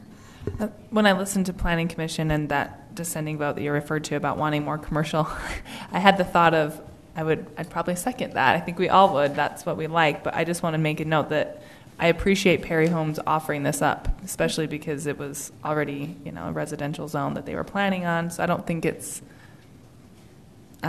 prudent for us to ask for a whole lot more. I think this is probably an appropriate use for that space. I'm excited for it. But my last question for Lyle is that light industrial that's zoned right now, that's under, it's for UDOT, that's just, it really won't turn into light industrial, just be used for the on-ramp and off-ramp, right? There's the extremely slim chance they still haven't built the road, that perhaps it turns over, or excess property could be developed. But any plans and iterations that I've seen essentially require the use of the property that they own. That whole section. So, yeah, there wouldn't be development other than simply a roadway. Okay. All right. Excellent. Thank you. Thanks. All right. I think we're ready to vote. Councilmember Garn. Aye. Aye. Aye. Aye. Okay. Motion passes 4-0. Can we take J and K together? I believe that would be a wise idea. All right.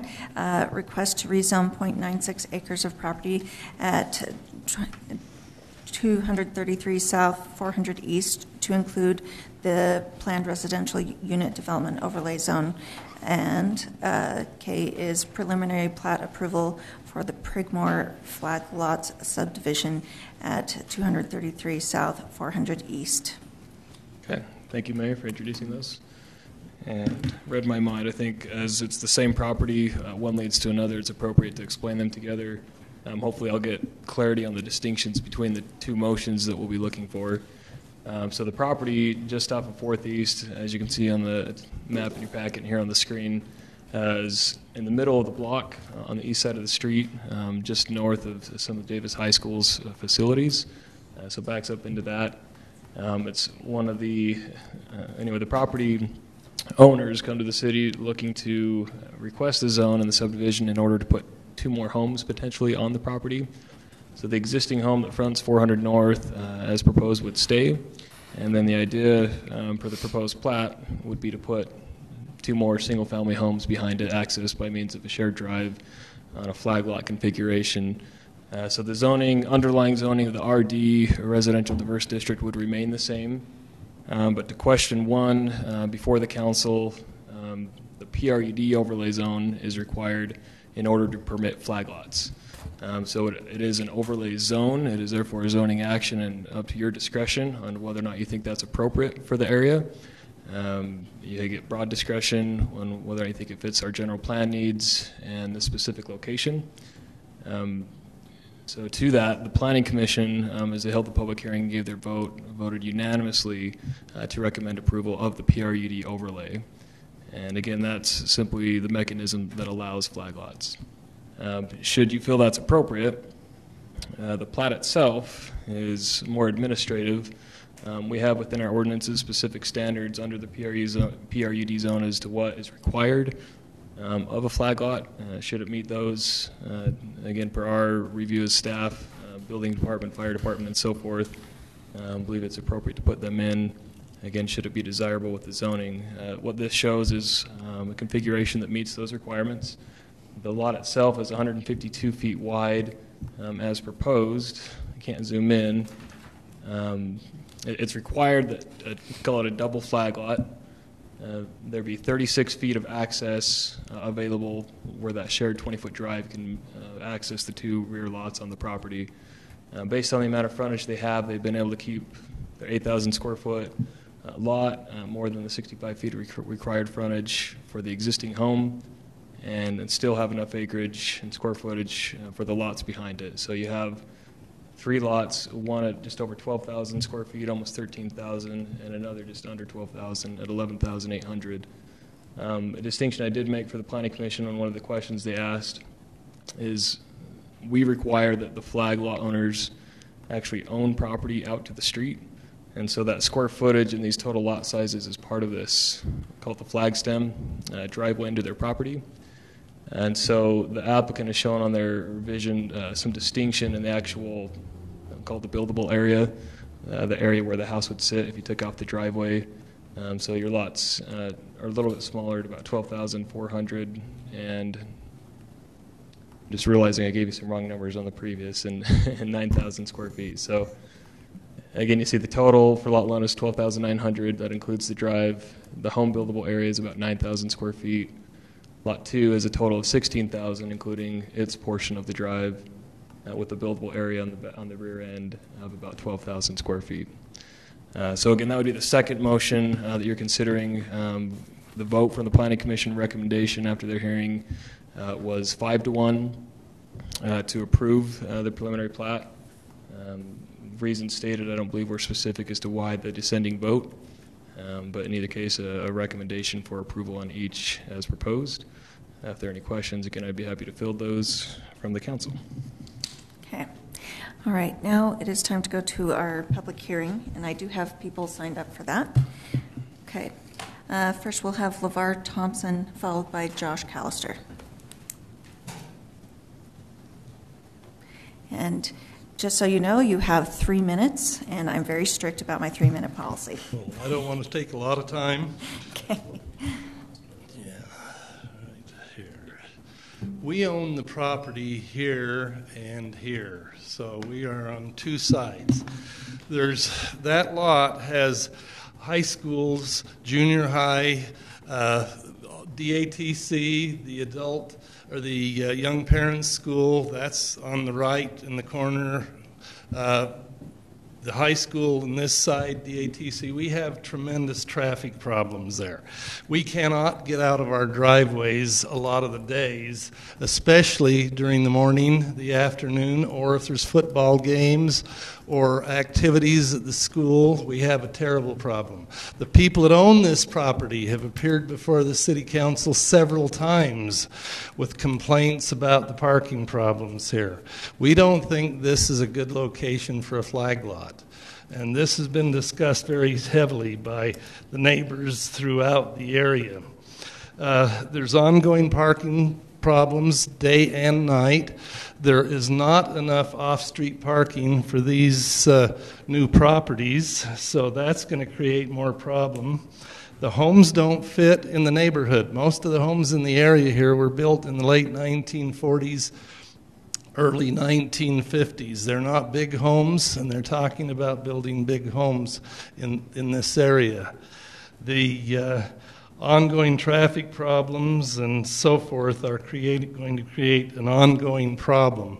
We have some safety issues of mind, and that was brought up by a member of the man that lives in the neighborhood, who is a full-time captain in the Ogden Fire Department and also is on the Kaysville Fire Department, and that was told to us by the zoning commission. Well, that's not our problem. That's not Kaysville's problem. That's the people that own the property. But to us, that makes it a real question mark for all of us. The other thing we'd ask is that before you make a decision, go look at it. Look at it a couple different times and days, and you'll see what we're seeing. And we don't think this is an appropriate location for a flag lot. It's just not the best place for a flag lot at all. The traffic, ongoing problems of all kinds. Thank you. Thank you. Thank you. All right. Josh Callister, is he still here? He had to leave. He's playing in... He went too long. Yeah. Full disclosure, he's in a band with my husband, so that's where he is right now. All right. Heidi Nettleton.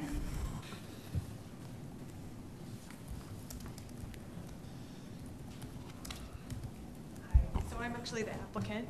Is that okay? Okay. My name's Heidi Nettleton. I live at 704 East, 600 South in Kaysville, and I just wanted to let you know a little history about the property. It's been in my family. It was my grandparents' property. They lived there forever. My mom and aunts own it in a trust. and they've owned it in a trust for probably 5 years, even before my grandpa passed away, just a little after that. It's basically been the nicest, most well-maintained vacant home in Kaysville for the last 3 years. They recently decided to sell it. It's just too much property for them to maintain.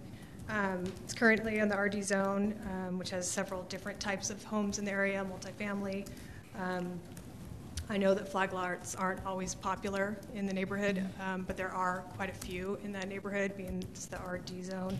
And I actually think I know that sometimes it's not an appropriate place for flag lots, but I think this actually is an appropriate place because of the way, could you go back to that other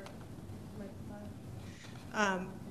The house sits kind of over to the right, or to the left, excuse me, the current home, and the driveway would go on the south side, which is right adjacent to the Davis High driver's ed school.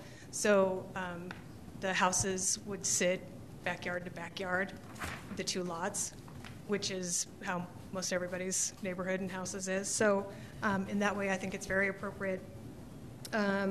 There's two large trees in the front, so the front facade, as you look at it from the street, will very much stay the same, besides the strip of driveway to the right side or to the south side. And I'd just like to say that I know that change is hard for neighbors. I currently live next to the Symphony Homes development, which is just finishing up, next to the assisted living that's going up right across from Burton. So my backyard view has changed recently. I did take the liberty to go talk to the adjacent neighbors before signage went up and notices went out, just to kind of give them a heads up.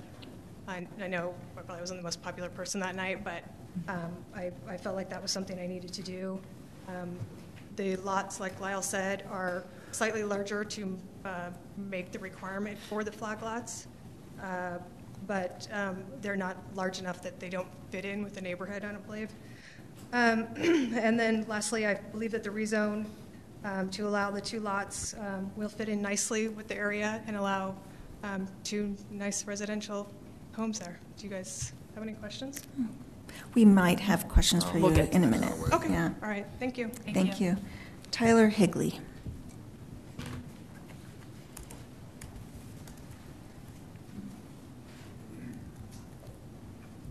Tyler Higley. Yeah, I agree. I agree with Heidi on this proposed two-lot flag lot subdivision. I'm actually interested in building a home on one of the lots, and I think it's a nice little private, kind of has a private feel to it when you go look at it. There's trees that will line the driveway, and then the property to the south, owned by the high school, kind of. It seems to me it's less impactful to the area because of that property there, how it butts up to that property. And every time I've been over there, that street there is pretty relatively quiet, just because it's in that corner area adjacent to the high school. I've moved around a lot in Kaysville, and although I'd love to have a field behind me, it seems like every time I've moved, I've had a backyard neighbor, and I can tell you every time I've had a backyard neighbor, I've loved those neighbors. So yeah, I'm all for the vote. It fits all the requirements, and that's all I've got. Okay, thank you. All right, so we need to take this in two sections. So first, we need to consider the PRUD overlay zone, and then we'll do preliminary plat. Okay, so any questions regarding the request to rezone and the PRUD? Yes, Councilmember DeCare. So my question actually addresses both of these together. So this is actually for the applicant. Did you mind coming to the lectern? So when you said that you talked to your neighbors, I see even the people across, so 1, 2, 3, 4, 5, 6, 7, 8, 9, 10. I mean, we're looking at least a dozen or so houses that are going to be affected by you putting a double-stacked flag lot in your backyard. You talked to all those folks? I talked to the just adjacent to the property, and I did get across the street to one, but I didn't I was only able to talk to one across the street.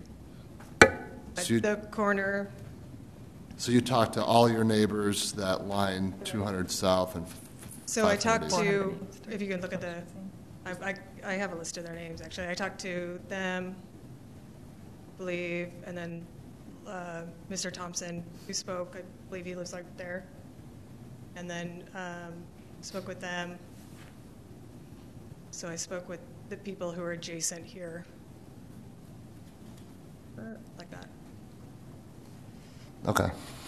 But then I tried to get across the street, but I could only go out so many nights. And you don't live in that house, right? Pardon? You don't live in that house? No. No. No one lives there. Right. Okay. Is it for sale? That's a very desirable neighborhood. Not yet. Right. Okay. Okay. Thanks. Okay.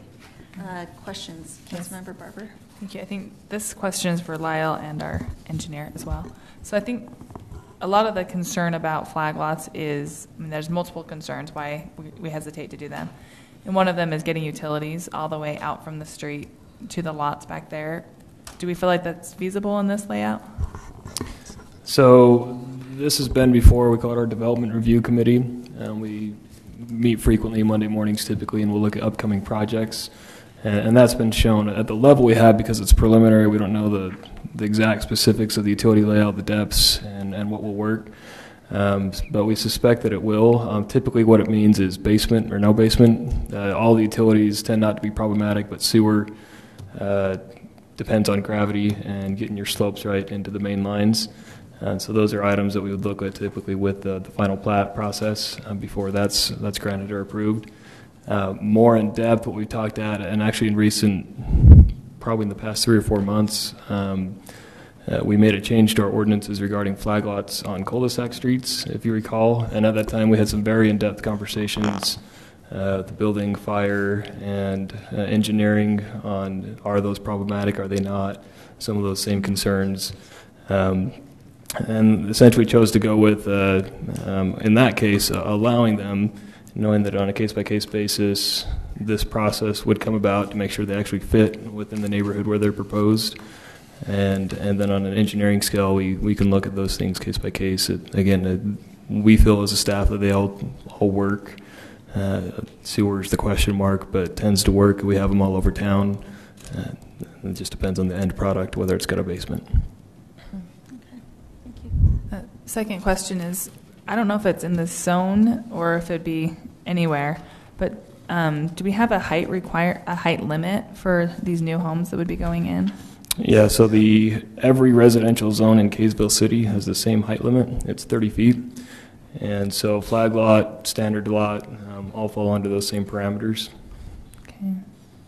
'Cause I know that can really change the feel of, especially if you have to bring them up quite a bit. It's a much higher home than the ones neighboring. It can really change. But you feel comfortable with these flag lots as laid out? Yeah, again, so from a staff perspective, we try not to get too into the zoning portion. Whether or not you think it fits with the community, we leave that up to the planning commission and yourself.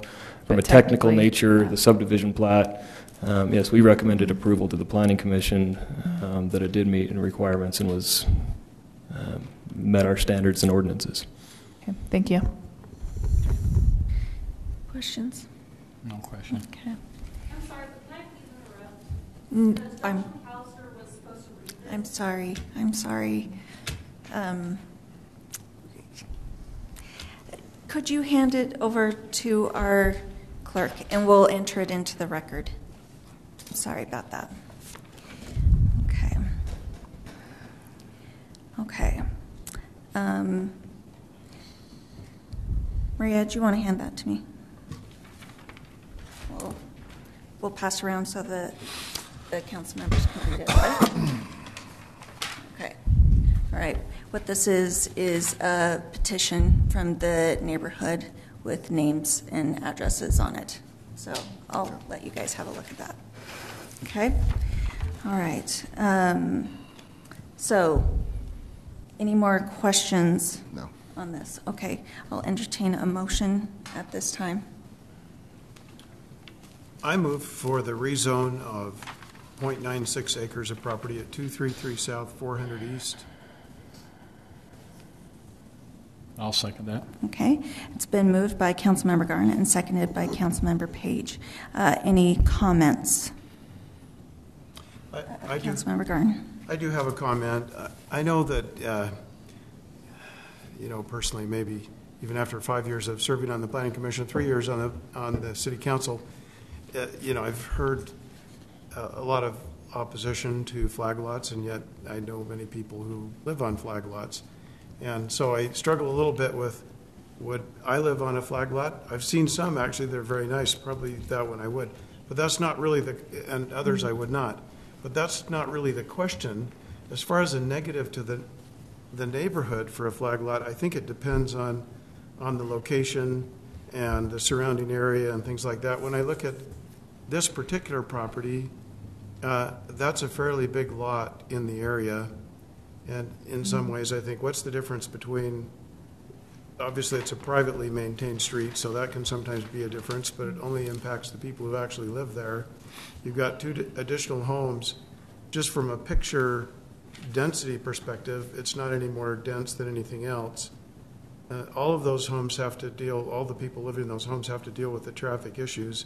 I'm not persuaded that adding 2 more homes at an average of 11 trips a day is adding significantly to the traffic. I certainly understand that when you have high school events and things like that, that traffic's going to really peak at that point, but I'm not sure that's really relevant to whether a flag lot is there or not. So in this particular case, I don't really see how the flag lots negatively impact the surrounding neighbors, in a way that I can quantify at least. I mean, it may impact if I like looking at a field and now all of a sudden, or my neighbor's backyard that's a green space and now it's no longer a green space, but some people actually enjoy living on a flag lot, and if they're done correctly, they can be very nice. And so I don't really see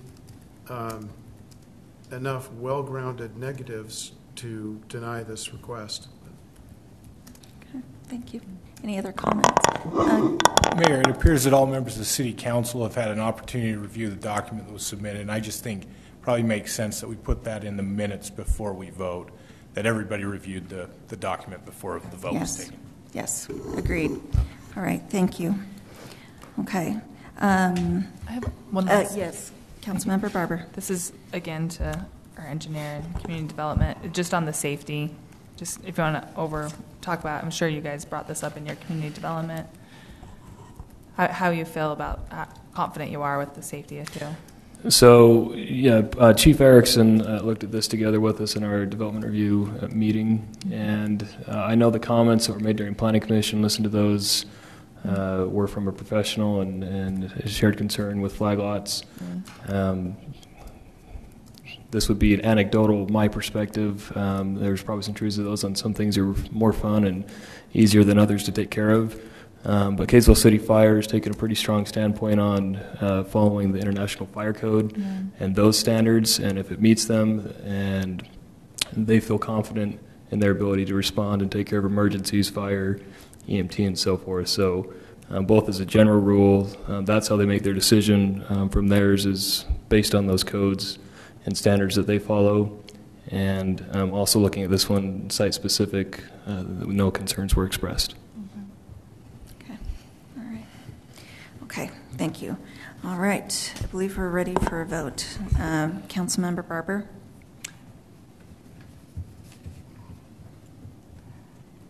Aye. Nay. Aye. Aye. Okay, motion passes 4 to 1. 3 to 1. Thank you so much. I'm just used to saying 4. Okay, let's go to the preliminary plat. Any specific questions on this? Councilmember Barber? It's not really a question. Okay. Yeah. I'll entertain a motion at this time.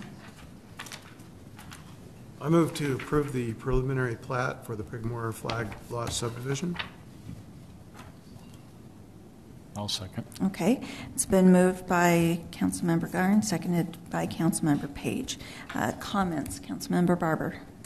I think my comment comes back to the zone, I think, putting in the PRUD is basically just to accommodate flag lots at any time. Does that make sense?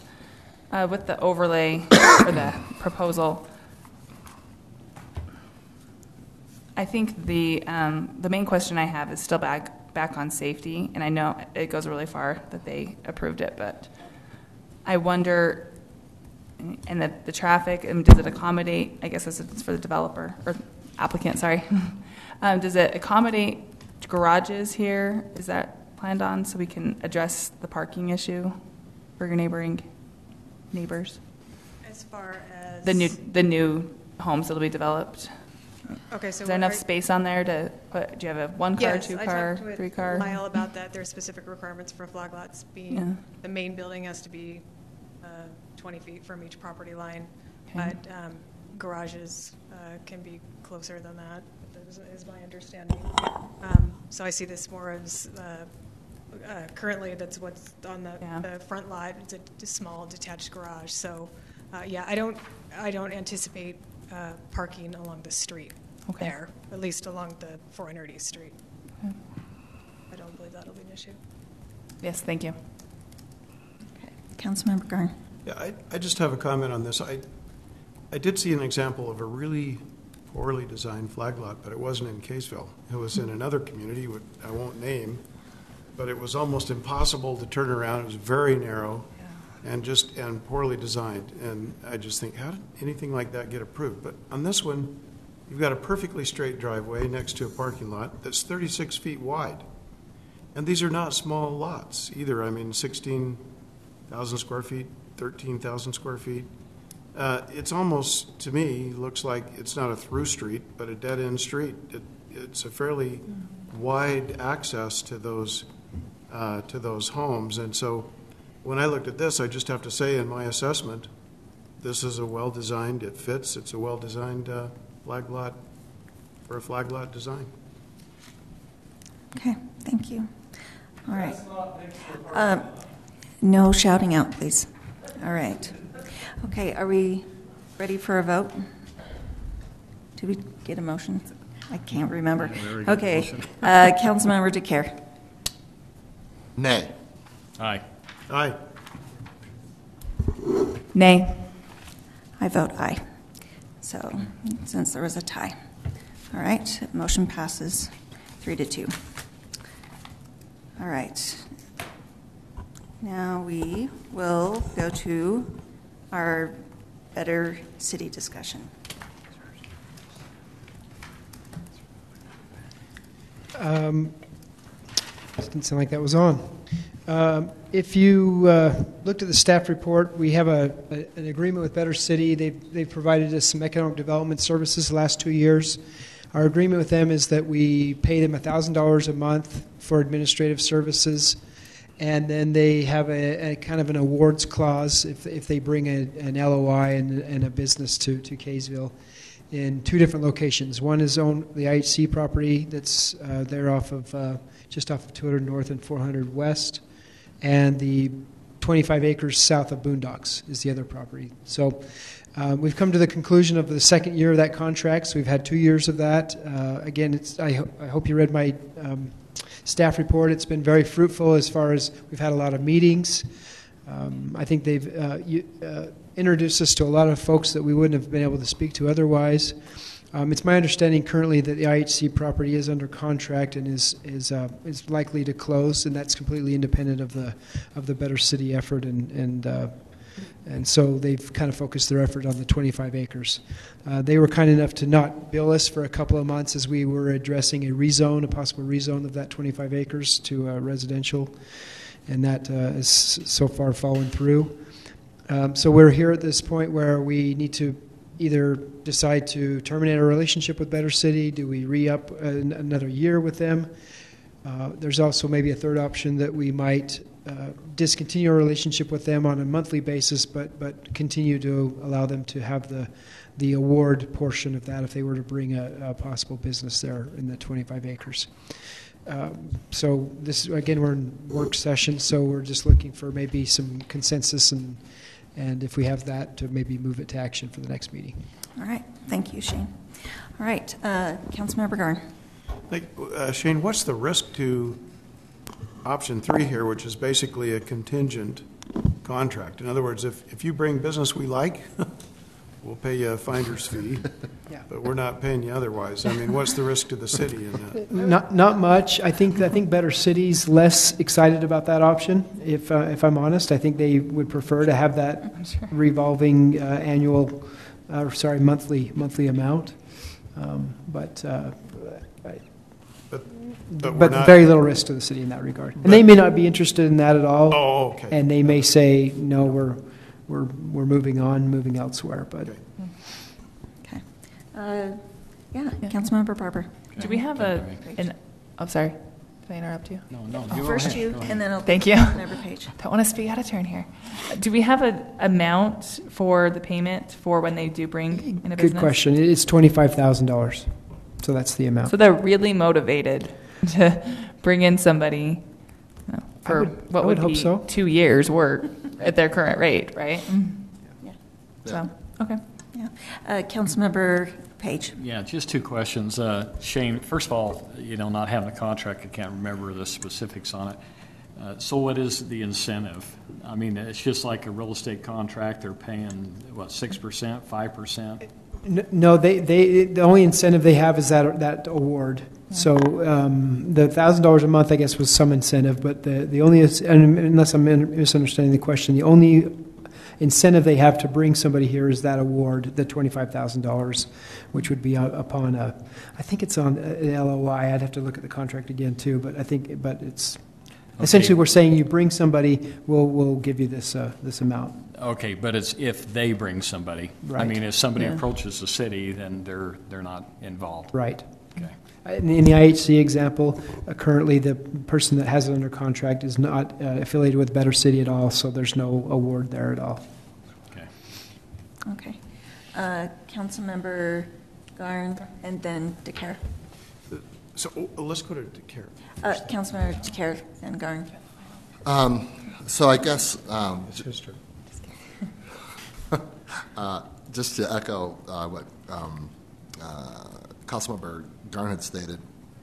So we're looking at essentially selecting one of these 3 and bringing it to the city as an action item. Is that my understanding of this? Yes, I guess if we just terminated our relationship, the contract has expired, I believe, as of the 1st of December. So we probably wouldn't have to take any action if we choose to not re-up with them in any regard. Okay, all so right. That would probably not take any action. But I think even if we, and you could argue that if we have an award in place, we could just commit to doing that if and when they brought somebody. But I'm sure they would want something on paper to solidify that relationship. Excuse me. And then part 2 of that is, and you'll have to pardon my ignorance here, maybe I missed it, or maybe I should know.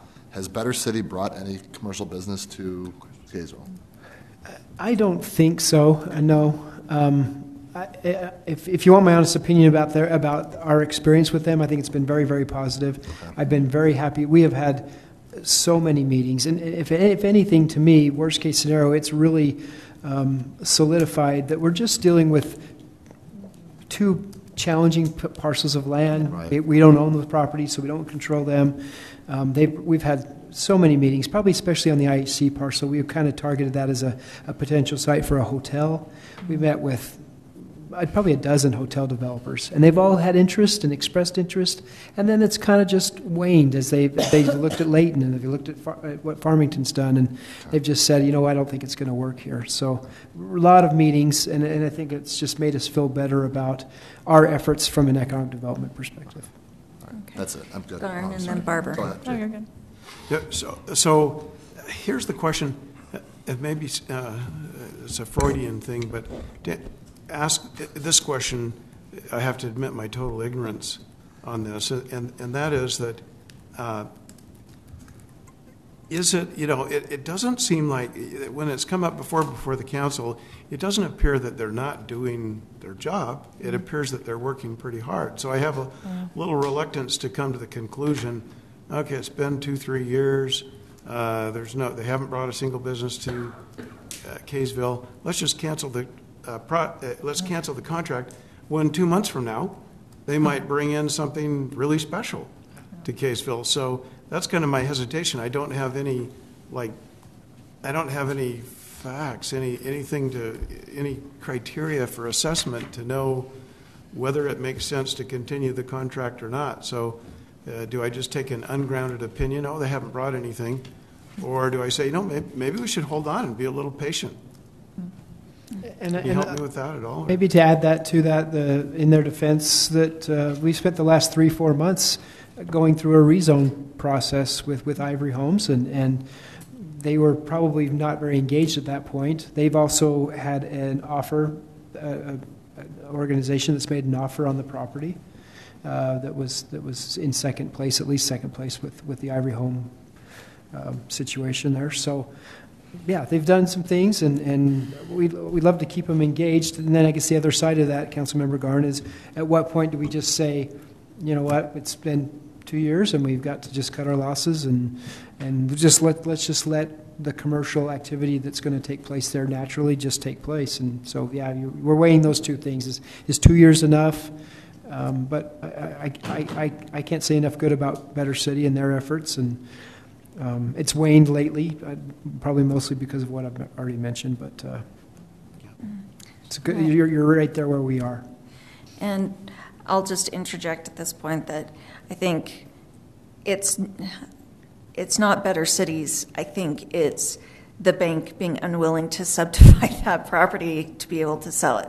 I think the ball is in their court. If they were to agree to do that, then I think that parcels would start going pretty quickly. So no fault on them for that. Councilmember Barber. I was just going to say, from what I've observed, I even sat here exactly a year ago when they gave their yearly update, and even if they haven't brought exactly what we were looking for, we've signed the contract. I feel like that engagement has informed a lot of our decisions, even not just these two parcels around the city, about, okay, this is what businesses are looking for, this is what makes a space viable, this is what we can expect. And so I don't feel like it's been a wash. We haven't got anything out of it. I think it's been beneficial, but I also feel like we've made enough investment in this relationship that it's to our benefit to continue the contract. I liked option 3 of the open-ended pay on completion. I don't see any risk to the city at all with doing that. I think it'd be great if they brought somebody in, and I think that would work well. So I'm appreciative of their work in the past, and hopefully they're incentivized enough to keep working for Kaysville. Okay.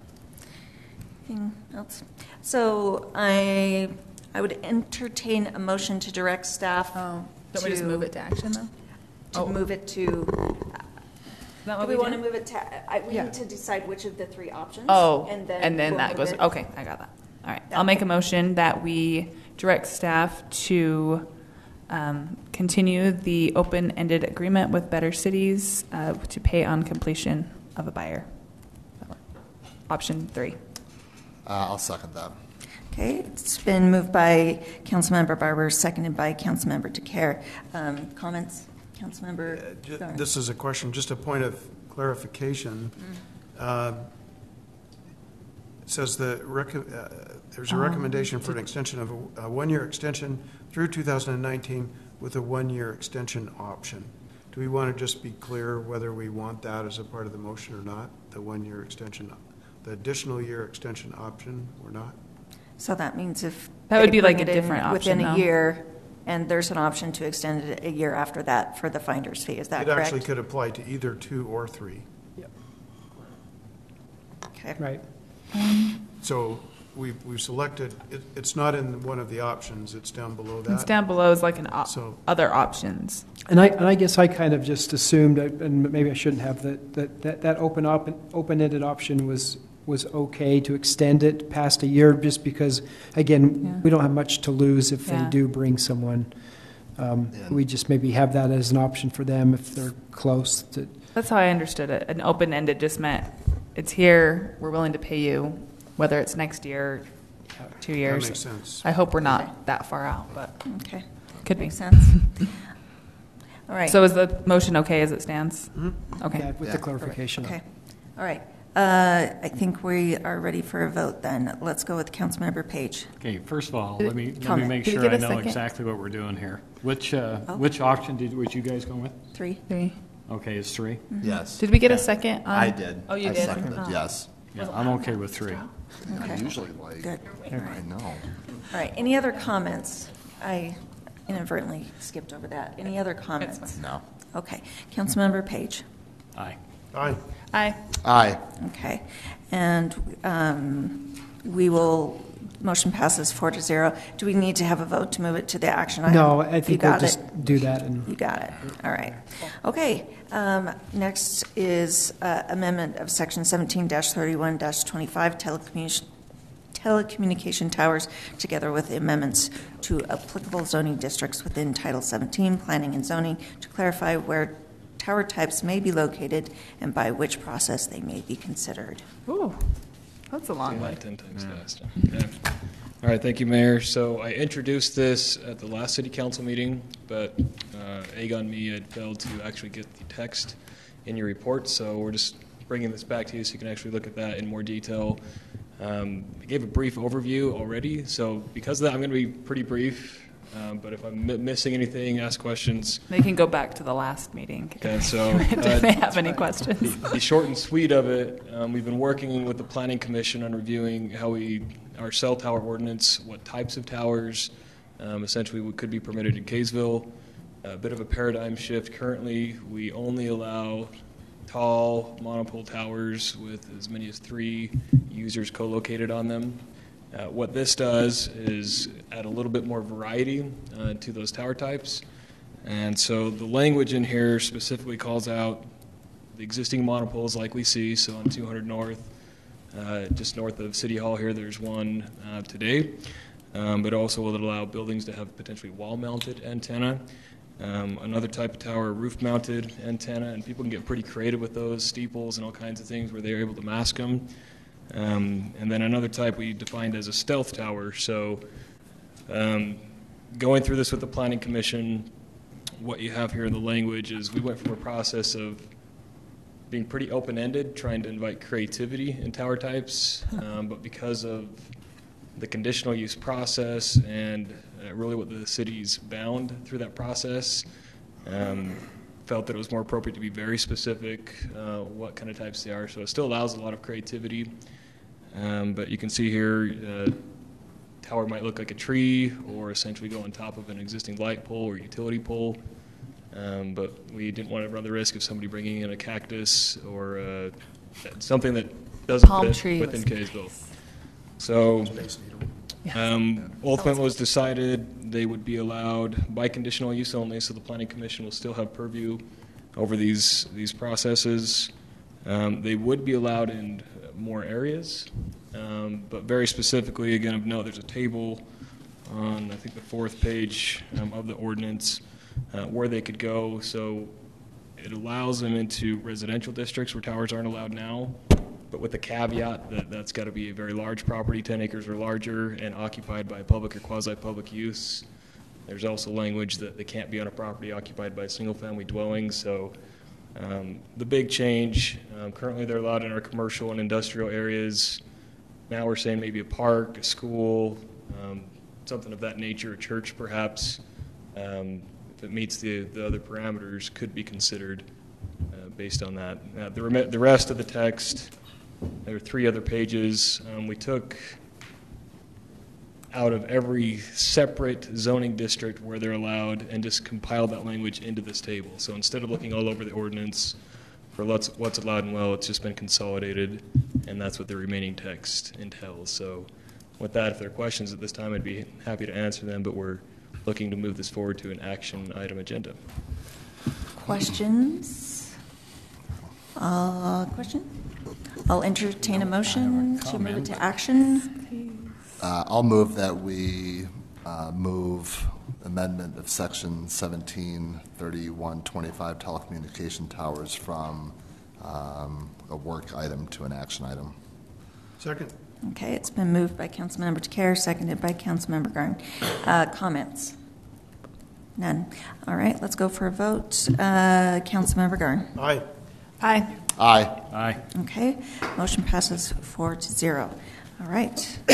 Next, we have an added ordinance to Kaysville City Code regarding the need to keep public right-of-way clear of obstructions. Hello again, Mayor and Council. As you can see before you, we have submitted, after working closely with Nick Mills, the city attorney, Lyle Gibson, and congratulations, Lyle, the community development director, as well as Crystal Peterson, the code enforcement official for the city of Kaysville, submit this draft proposal for your review and for discussion. A little bit of background on this. Over the last many years, Kaysville City Public Works staff, particularly within the streets department, 4 individuals, have undertaken, as work schedules allow, the trimming of trees that overhang into the right-of-way, into the street, specifically, as those become a hindrance not only to garbage trucks, and we receive communication from them of we're unable to approach the can. We don't want to damage our equipment or damage trees, and then snowplows damage not only to the trucks themselves, but we end up with items in the snow hoppers that damage the sanders, or the salt hoppers rather. Sorry, that damage the sanders and also prohibit us from plowing curb to curb. There is currently an ordinance 9-2-3 that addresses keeping the public right-of-way clear. However, we felt that that did not go far enough and was not clear enough on what is needed and what is expected to better educate the public. You know, as we've gone out and talked to people, people have been very good to work with residents about this responsibility that they have as we educate them. Recently, at a small kind of mini campaign, as we've reached out to homes that have issues, they've been great to work with and have taken care of the issues. We've had really great results, and we appreciate those people taking care of these items. But in general, we don't want it to seem arbitrary when we go and speak with someone. We want to be able to point to the ordinance as we talk about dimensions and exactly what the expectation is. So this is the result of the discussions internally as staff that you have before you, and I'll entertain, or not entertain, but if you have any questions, I'd love to hear those. Okay. Councilmember DeCare. Well, actually, no, it's not a question, it's a comment, so I'll save it. Okay. Any questions? No question. None. Councilmember Barber. Thank you. So looking back at our budget session, correct me if I'm wrong, we have the line item for tree cutting, tree removal service. Mm-hmm. Is that for something different, or did that just go away because we're putting it on residents? So part of that is this. Part of that is if there's need as part of a project, repairing curb and gutter or installing new curb and gutter, working on fire hydrants. If that damage is caused by a tree, and it's something small enough that we might be able to work with the homeowner to remove that, that is also part of those funds. So anytime our city does this tree removal ourselves, we contract out with someone? No. So what our department has been doing is taking hand saws, chainsaws, pole saws, and going out and not essentially cutting a straight line up from the curb, but trying to taper that so that there is some aesthetic there. But it hasn't been sufficient for a lot of residents, and that's not an indictment of residents, but just our inability to keep it's not their expertise. Yeah, exactly. So essentially, yes, there are some funds for that, but not all funds. Shane? Just one clarification that I think is that we're not changing. The residents have always been responsible for maintaining their shrubbery and things, so we're not changing anything to now put it on the residents. Yeah. We're clarifying things and making it, I think, a little bit more clear to them, but they've always been responsible for this. Yeah.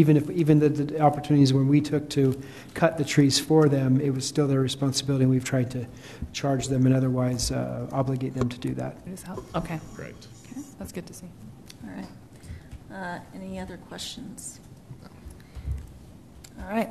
I'll entertain a motion to move this to action. I'll make a motion that we move the tree removal ordinance to an action item, public right-of-way ordinance. Second. All right, it's been moved by Councilmember Barber and seconded by Councilmember Garn. Any final comments, Councilmember? Just one. I think I'm all for succinct, clear direction without any ambiguity. And I think that going in and outlining things in a way where there is, it takes away any question of who's responsible for what, only strengthens and enhances, the direction forward with this. So, before it was pretty ambiguous, and I think that, by tightening this up, we're in the right way. So, all right, thank you. All right, let's go to a vote. Councilmember Barber. Aye. Aye. Aye. Aye. Okay, motion passes 4-0. All right, thank you. Before we go anywhere, Josh, I just want to, as you probably all read in Shane's email that went out today, there are several members in this room who are getting specialized training. Shane, Lyle, Josh, Maria, me, we're all taking a week-long course on public participation. And I just want to really thank the staff members who have done their regular chores as well as getting trained to do this. And it's been a great great to see the ideas that are happening. They're going to be our tiger team when it comes to the stuff that we're talking about next. And so coming up, we had talked at our last retreat about visioning, about creating a strategic plan, and at that time, exactly, and we are learning so much about how we would have done things differently if we had this training. But going forward, now we have several people in the city who can help us create outreach plans. And so I wanted to come back and check in with the council to make sure that we're still on board with we're going to do visioning, we're going to work on a strategic plan, specifically looking at revitalizing downtown, land use, and that all as a precursor to redoing our general plan. I just want to have a discussion and make sure we're still on board with that. Is everybody feel copacetic with this? Yes. All right. Absolutely. And we'll keep the community engaged because Yes. we have We experts. have great people. All right. Tiger team. The Tiger team will take Tiger care team. of that. We're going to have jackets. I'm not approving that. Are not. Nope. Kind of, what's Nope. that shiny, satiny with a, Oh, wow. glitzy tiger on the back? Tony the Tiger. Josh cannot wait. I can't wait to see Yeah. our city engineer. As soon as Josh wears that, that'll be the day. That's what you're getting for Christmas. All right. But I just, before, I don't need you for anything else. I just wanted to be sure that I recognize the extra work that you did. I don't want to hold you any longer than you have to be here. But so one of the things that Shane and I have been discussing back and forth is the option to hire an outside consultant to help us with a portion of what we're doing. Now, a portion visioning specifically, and then helping with strategic plan as well. I think that this would be a good way to go because, number one, we want to be sure that the community feels like we, the city council, we are not pulling strings to try to get to a specific outcome. I think it needs to be a third party to be able to conduct those events so that we make sure that there's a high level of trust there. And then a second thing is, as you all know, our staff is spread very thin, and this would be yet another thing that, especially the land use portion, which would land on Lyle. So I feel that we probably need to look at hiring outside help on this. Price-wise, we could be, the high level I saw would be maybe $30,000, so I don't want to hide that from you. But as far as, it could be that we get help with one portion of it, and now that we have a bunch of people trained, we can take sections and deal with that ourselves. But Shane, do you want to talk about the potential RFP? I've just started something that I've just shared with the mayor and Lyle, and just talks about kind of what trying to customize it for what we're looking for. I like to do it to where we we don't ask for the world, but we ask for the most we probably would like, and then we pare it back from there. So if we want to do an intense Main Street visioning process, we would have that in there. But I've tried to just take an RFP that I got from a different organization and just customize it to us. And I'm happy to share that with all of you if you'd like to see that. I think normally how we would do this is we would just put that RFP out once Lyle and the mayor have had a chance to look at it, and then we would recommend to go with a consultant, similar process we followed in the past. And then we would the contract is really where I would like you involved in how much, as they say, tasks. We want to do this task, and it's going to cost this amount of money, what that looks like. This, in my opinion, would be an RFP, which would be the dollars involved would be very important, as opposed to the RFQ, where we've been more focused on the qualifications.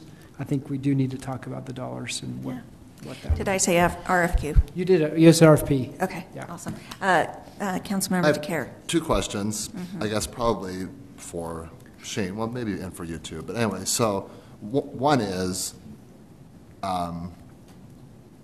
where will these funds come from? We didn't budget for them this year, and so that's something we're talking about.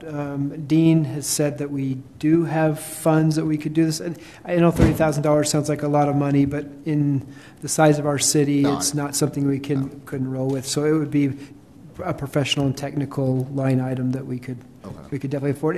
Even if it did kick us over budget, we would have to amend the budget. But and then the second one, follow up to that, is for how long would we retain these services for the price that we pay? Yeah, I think we'll have to see what we get back, but it would be for distinct jobs, as it were. Not for a length of time. It would be for very specific, we're going to do X, Y, and Z, and however long that takes is however long that takes. Oh, okay. All right. All right? Okay. Yeah, okay. I think as the mayor's spoken, I think 6 months is kind of the timelimine you've mentioned. Right. I think If we get going soon, it would be maybe middle of summer. All right. Councilmember Barber? I think my question is, how is this consultant third party different than the architect that we're using? Oh, totally different, yeah. Okay, so the architect, the visioning that they're talking about with Main Street, so they're really focused on how the building is going to tie in or augment what we have going on in the city, whereas the revitalizing downtown, that is more talking about this entire block up and down. This is what does our community want to see in the downtown area. Which is why it would be nice to do them at the same time, right? Yeah. So It have would some be. coordination there. Because one's more just on the actual buildings themselves. Correct. The space need that we have. The other is for the overwhelming experience. Right. Okay. I have to tell you, I apologize for going back in time. I don't do this as much, but I live off all these stories, from my upbringing and different things. But I remember when my dad was mayor of Salt Lake, and he was very conservative, like he was probably the second most conservative next to Jesse Helms in the Senate. But when he was mayor of Salt Lake, he did like a similar visioning project. And I'm old enough to remember when you had these signs the big neon sign sticking out over the road in Salt Lake, and that was more usual. And they just said, "Is that how we really want Salt Lake to look, like the Las Vegas Strip or something?" Sure. And so we still have pretty wide streets, but he widened the sidewalks and beautified downtown Salt Lake. And when you do things like that, you know, when you build it, they will come, right? So we can be short-sighted and say, gosh, I don't know about that 30 grand, you know, to redesign our city and to vision and to see what the future is going to be. Is that really prudent? Not in my mind. You got to have, you know, I mean, it is a, you know, you don't want to go out on a harebrained scheme, you know, a Rube Goldberg scheme, but this is not that. This is just, this is not something that other cities have not done. It's not rocket science. Let's design our city for the future. And if we don't, shame on us. Yeah, Councilmember Page. Yeah, just a comment. You know, I can't, you know, if you look in the past, I mean, we've really come to a tipping point in this city. I mean, and right now is the time to discuss these things. We are changing so quick, and I think that the people of Kaysville see that change. And I think right now is probably a good time to have that conversation and push forward. You know, we just like we had the discussion tonight on this flag lot issue. Right. Hey, people, this is the future of Kaysville. This is what the future city councils are going to have to decide almost every single time that they meet, is just what we talked about tonight. And so I think it's time that we look at all these things and before, because there is a time that you get to the point where all of a sudden it's too late. Okay. And in fact, I kind of wish we had this conversation maybe several years ago. Right. But I think that this is good. And I guess the question I'd have, when would this start? I envision us getting started really quick in January, February timeframe, and then there's so much to do. There's just a lot to do, and we want to look at the city comprehensively, and there are so many different ways to skin this cat, and that's probably been what's tripped us up, because we've gone back and forth, like, what method do we want to use? And part of all of us going to get this training was to prepare us for this coming year as well. And so we're hoping that through as we go out to RFP, we can, some clarity between getting trained and this process, something's going to rise to the surface. And I hope that you guys will participate with us in that and flesh it out and figure out what's going to be the best thing to do with that. Yes, sir. Well, not to belabor this, because you know, we all want to go home here, but let me. So just so we, not you, us collectively as a city are looking at moving both of these things, like Councilman Garn had said. The architectural review of this building and this visioning in concert with one another, and kind of moving this whole process along at the beginning of the year. That's my understanding. Right. Okay. Right. And I'll just say that again, reiterate the architect is really, they want to see how people want to use this building and this space, whereas the other third party would be looking more holistic. No, I understand that they're two separate entities. And there is a time crunch when we're talking about the building, and so we will do modified public process with that, but more elaborate, more fulsome, as it were, later when we have more time. So that's what I envision. So are you looking for a motion to move this to I think what we need is direction to staff to go ahead with the RFP process. Yeah, exactly. And it doesn't even need to be an emotion. I think if we have some consensus, but we would bring something back to you probably in January. I think that the key is with the RFP is to keep it so it's piece by piece of which, so it's not like just a la carte. Yeah, exactly. Like we would engage for this piece, then we would re-engage for another piece of what we're looking for, so specific. Where at first I thought you were describing just an open-ended experience. I understand so that was good yeah. clarification. That's great. Okay. All right. Okay. I appreciate that. Okay. Call to the public, the one person that we had signed up crossed out their name. So we'll go to council member reports. It was not Eric Isom. I know, that's what I thought it was going to be. I demand Eric come to the I was podium. thinking, what's he still here for? All right. Okay, so let's go with council member reports. Community development. Anything? No, I think we're fine. Okay. How about public works? No report, but I just I want to say, Josh is gone. Oh, he's right there. Gosh. Let's talk about this field of concentration, and you're not a short guy either, so how could I miss you? But anyway, I just want to say how excited I am to see these changes. Whether I end up running again or not, who knows? But if I have 1 year left, the 4 years I've been here, to see so much change, to see so many things that I think councils have wanted to do. How do we address the curb and gutter? How do we get more funding for roads? Because that discussion, I know, reviewing some of the minutes from the past in 1997, it's been a discussion for a long time, and so it's so great that with this team that we have at the city, and this council, and this mayor, we're able to get some exciting things done for our community. Okay. Councilmember Barber. Parks and Rec has a lot. So we had some excellent activities. We had our Veterans Day program. I don't know if I've been here since. And our lighting ceremony, which was fantastic. And we also have our Kaysville Gives fundraiser that there's things still on the tree that need to be purchased. We still need donations. Just really all hands on deck for this. This is probably one of the best things the city does, is the Kaysville Gives. And then I also wanted to give an update, and I want to do a more thorough one on just our rec programs.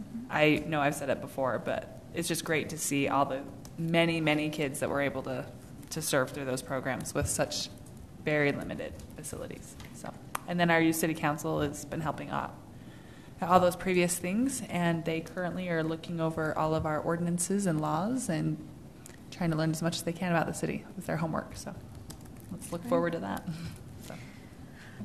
Councilmember DeCare. Power Commission has yet to reconvene. It's been several months. We're going to try again in January, so we'll see what happens there. Youth court, since school has started up in September, has been going along rather well, and that's about it. So. All right. Great. And then I just want to make one final plug for the open house that we're having next Wednesday, the 12th, from 6 to 8. And that is specifically for this building and how the public would like to interact with this building and what would make this building more user-friendly for them. So if you have ideas on that, please come to that. And also an announcement, we will not be having council meeting on the 20th. So please enjoy time with your family. And now, city manager report, anything? The only thing I'd say is to echo your sentiments about this week and this public participation process. I think it's going to be really fun when we start to change the ways that we engage with the public and have all these different tools in our toolkit. I think the council is going to be really impressed and excited, and I'm super excited to try some of these things. Yeah, the same old ways we've been doing it are fine and effective, but we can do better, and it's going to be fun. All right. Okay. I would entertain a motion to move into closed session. So moved. Second. All in favor? Aye. I should have said after a 10-minute break, 5-minute break, or do you? 3 minute. Five. 5 minute? Okay, 5-minute break. Thanks.